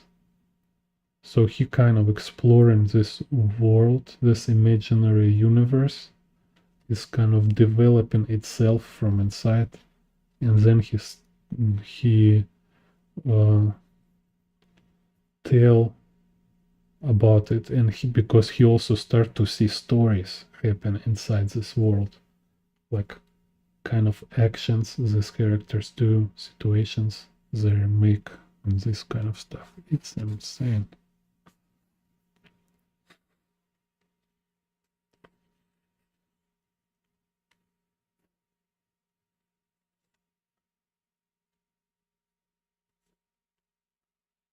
And Tsutomu here, yeah. So recently I also found out. So I mean, you kind of really can see it. Now I think I can see from quality of work we can see this kind of creator approach. Because it's kind of it's very intuitive, it's very energetic. Like it's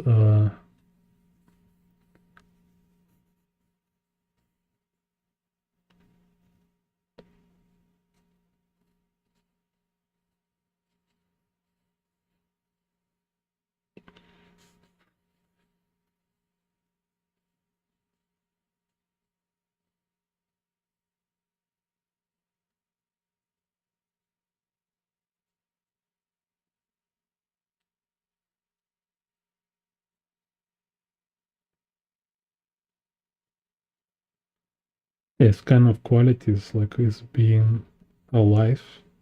It's like I mean it's really like this kind of works they really feel like they come from somewhere. It's like if this Tsutomu Nihei, like when I was first time read Blame, it was like after a couple chapters you really lost feeling you its drawings. You start to feel like you're directly experience it, like it's like if it's my dream or something actually happened with me.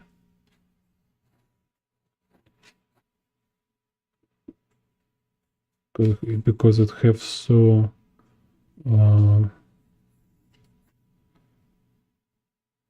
it's kind of so concentrated.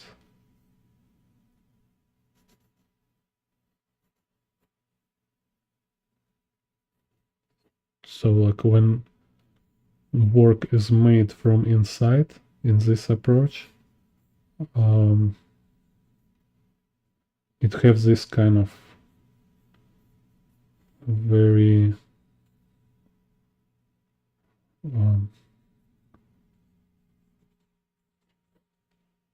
solid kind of core. I don't know how to say, like it's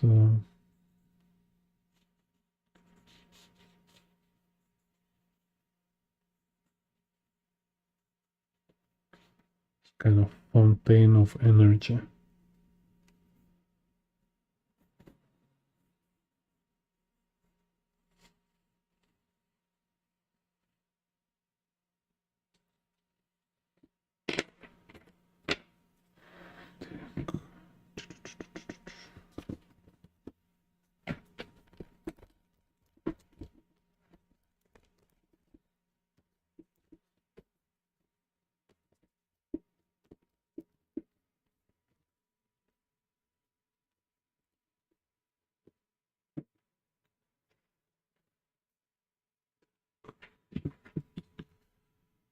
So this one's so interesting here.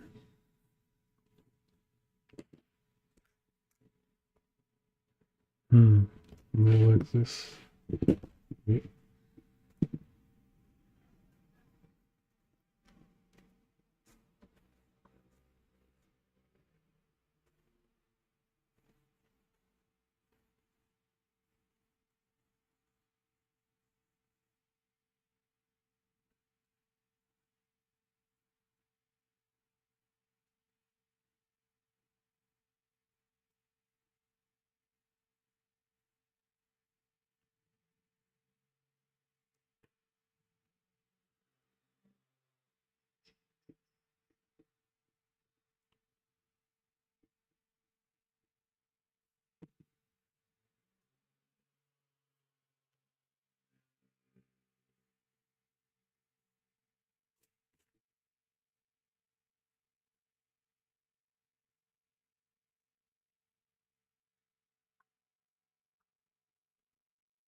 So today's stream it's just drawing and talking, drawing talking format. So can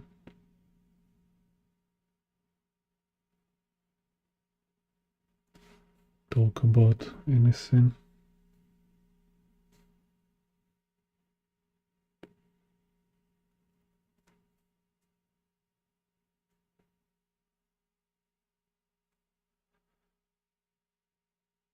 because it's kind of hard to make like tutorial every stream. But if people ask question or give some topic, it's much easier.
Think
it's crazy I'm the one who they labeled as controversial, and Cardi B is the role model for 12-year-old girls.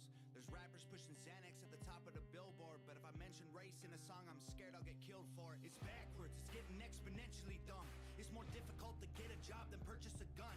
Eminem used to gay bash and murder his mom, and now he doesn't want fans if they voted for Trump. We're ashamed to be American. You should probably love it, cause you have the right to hate it and not get stoned to death in public. As children we were taught how to walk and talk, but the system wants adults to sit down and shut up. Cancel culture runs the world now, the planet went crazy. Label everything we say as homophobic or racist. If you're white, then you're privileged, guilty by association. All our childhood heroes got Me Too'd or they're rapists. They never freed the slaves. They realized that they don't need the chains. They gave us tiny screens, we think we free cause we can't see the cage.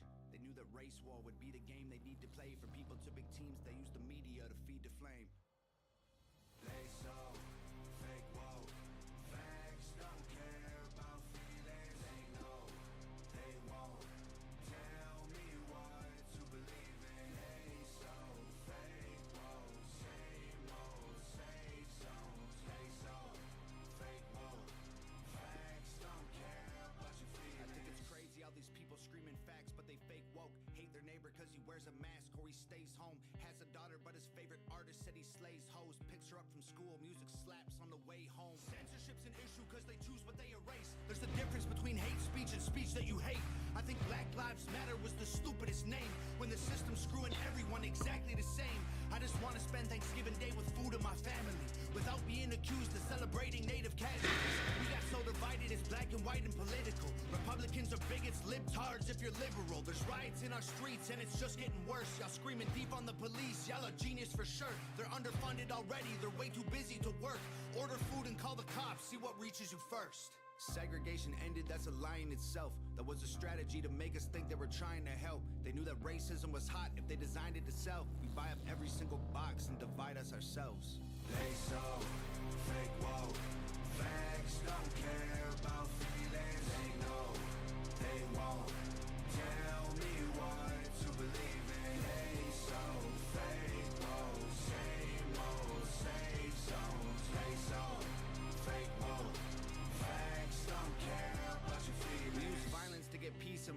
it isn't working. That's like sleeping with a football team to try and be a virgin. Politicians are for sale and someone always makes the purchase, but you and I cannot afford it. Our democracy is worthless. If a man has mental illness, call him crazy, say it silently. When country's going crazy, we accept it as society. Get sick and take a pill. When the side effects get you high, you get addicted like these rappers dying fighting with sobriety. Censoring the facts turns our children into idiots. They claim it's for our safety. I'll tell you what it really is. Removing information that empowers all the citizens. The truth doesn't damage points of view that are legitimate. They're trying to change amen to amen and women. How'd we let them make praying a microaggression? Instead of asking God for the strength to keep winning, we cheat to get ahead and then we ask him for forgiveness. Feminism used to be the most righteous of fights, but these days it feels like they secretly hate guys. I don't trust anyone who bleeds for a week and don't die. I'm just kidding, but everything else that I said is right.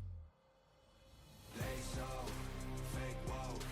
Facts don't care about feelings. They know they won't tell me what to believe in. They so fake woke. Same old, same songs. They so fake woke. Facts don't care about your feelings.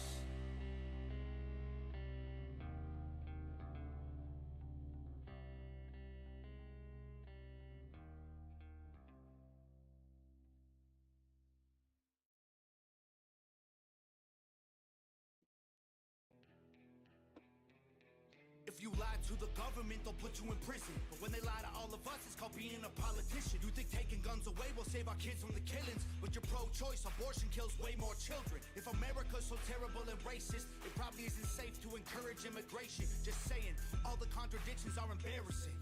You know who hates America the most?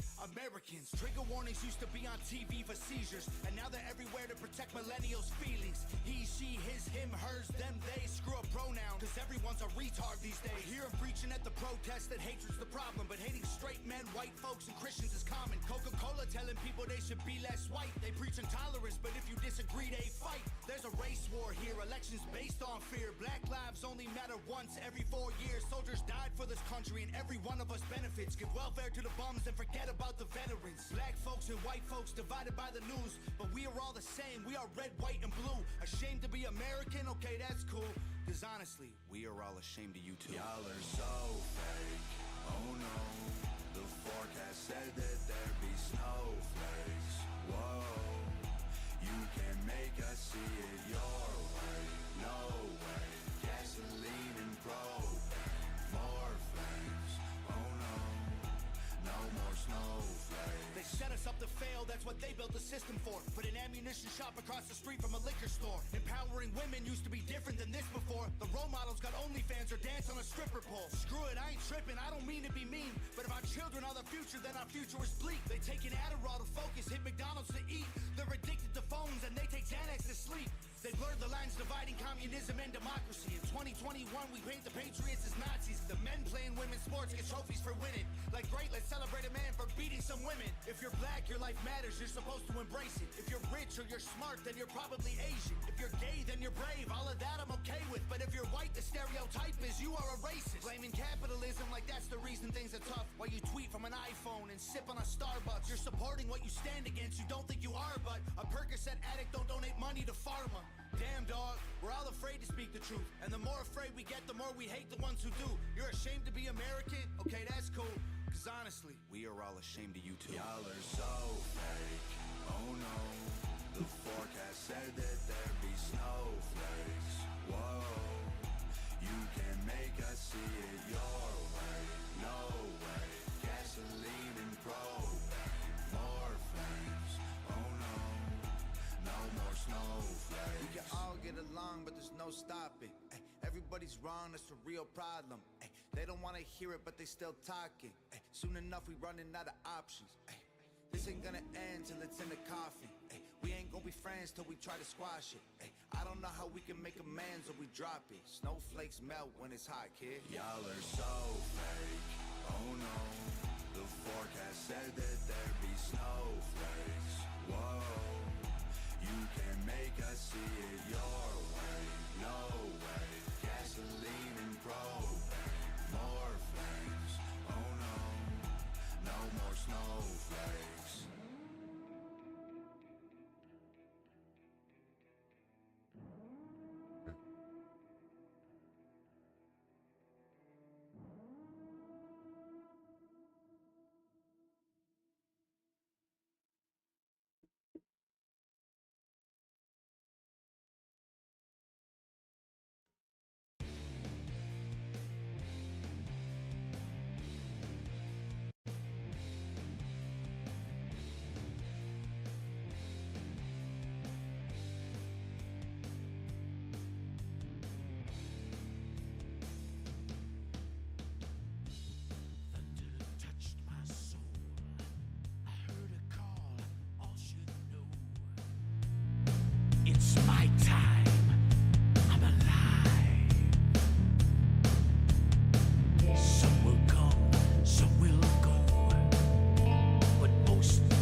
If you got one, then you know.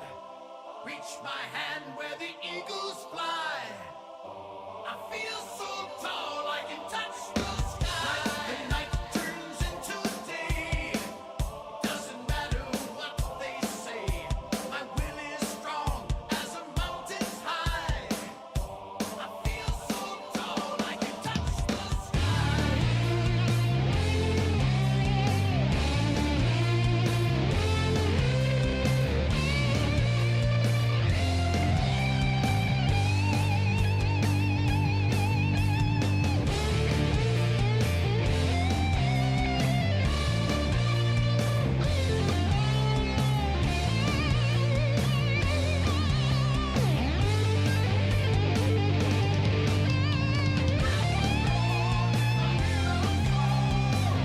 If you got one, then you know.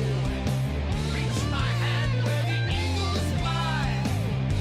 I feel so tall I can touch the sky. The night turns into day. Doesn't matter what they say. My will is strong as a mountain's high. I feel so tall I can touch the sky.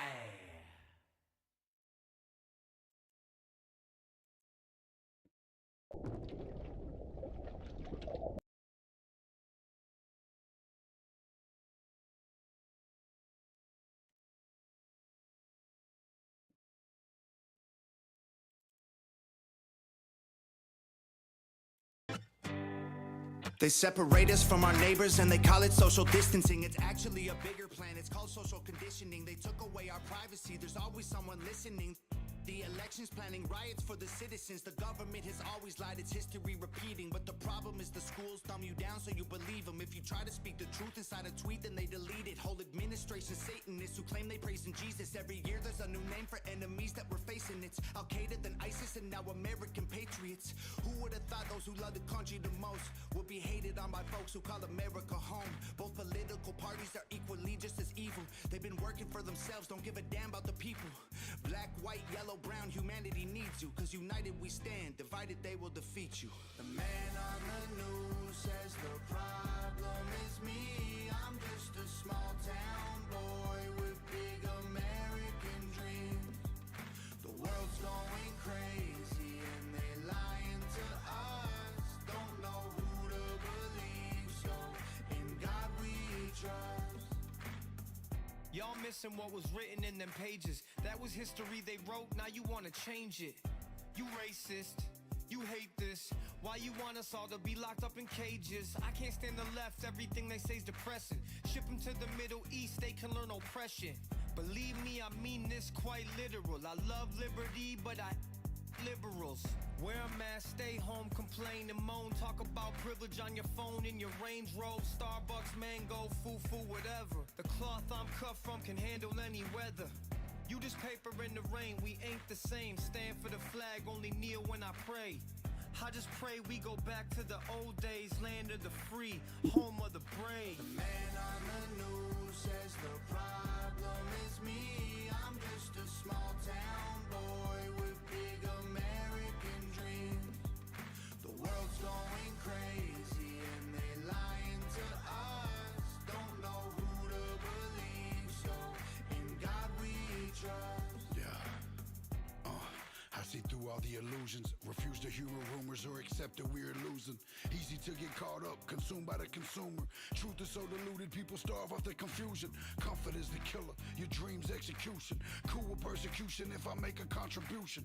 Home of the brave look like a mental institution, and there will be revolution if we can't find resolution. And a threat is a promise. Stand up, pay homage. They tell lies, I'm being honest. Test of time is upon us. I know that God got us, so I'm fighting in his honor. Hear the cries of the crusaders as we're strapping up our armor. Either set sail to higher ground or drown in a drama. If I die for what I love, then my death will be nirvana. We fighting for our freedom, don't believe what they've been feeding. Be the change you wanna see, the warrior that we're needing. The man on the news says the problem is me. I'm just a small town boy with big American dreams. The world's going crazy and they lying to us. Don't know who to believe, so in God we trust. We don't don't trust the news, the government, or pharma.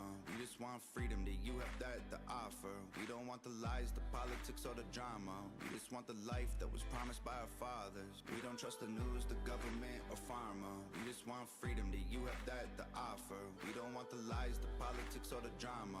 We just want the life that was promised by our fathers. The man on the news says the problem is me. I'm just a small town boy with big American dreams.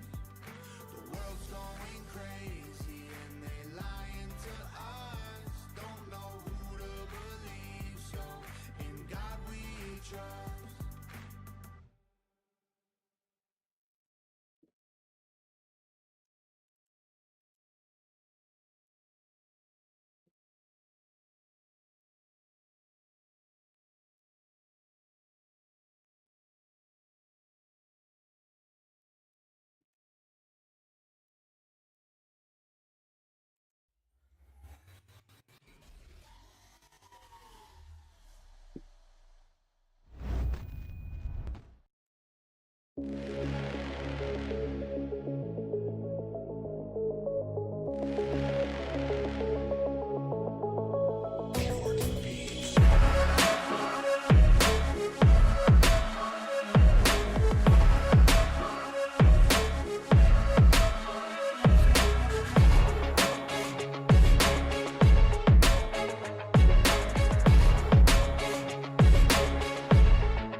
Thank you, Munia. Oh, my phone is off. Whoops.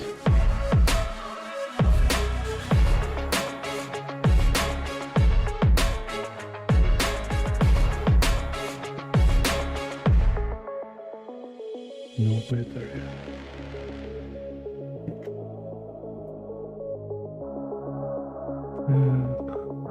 Okay. See you later. We'll finish picture and posts in community posts on YouTube.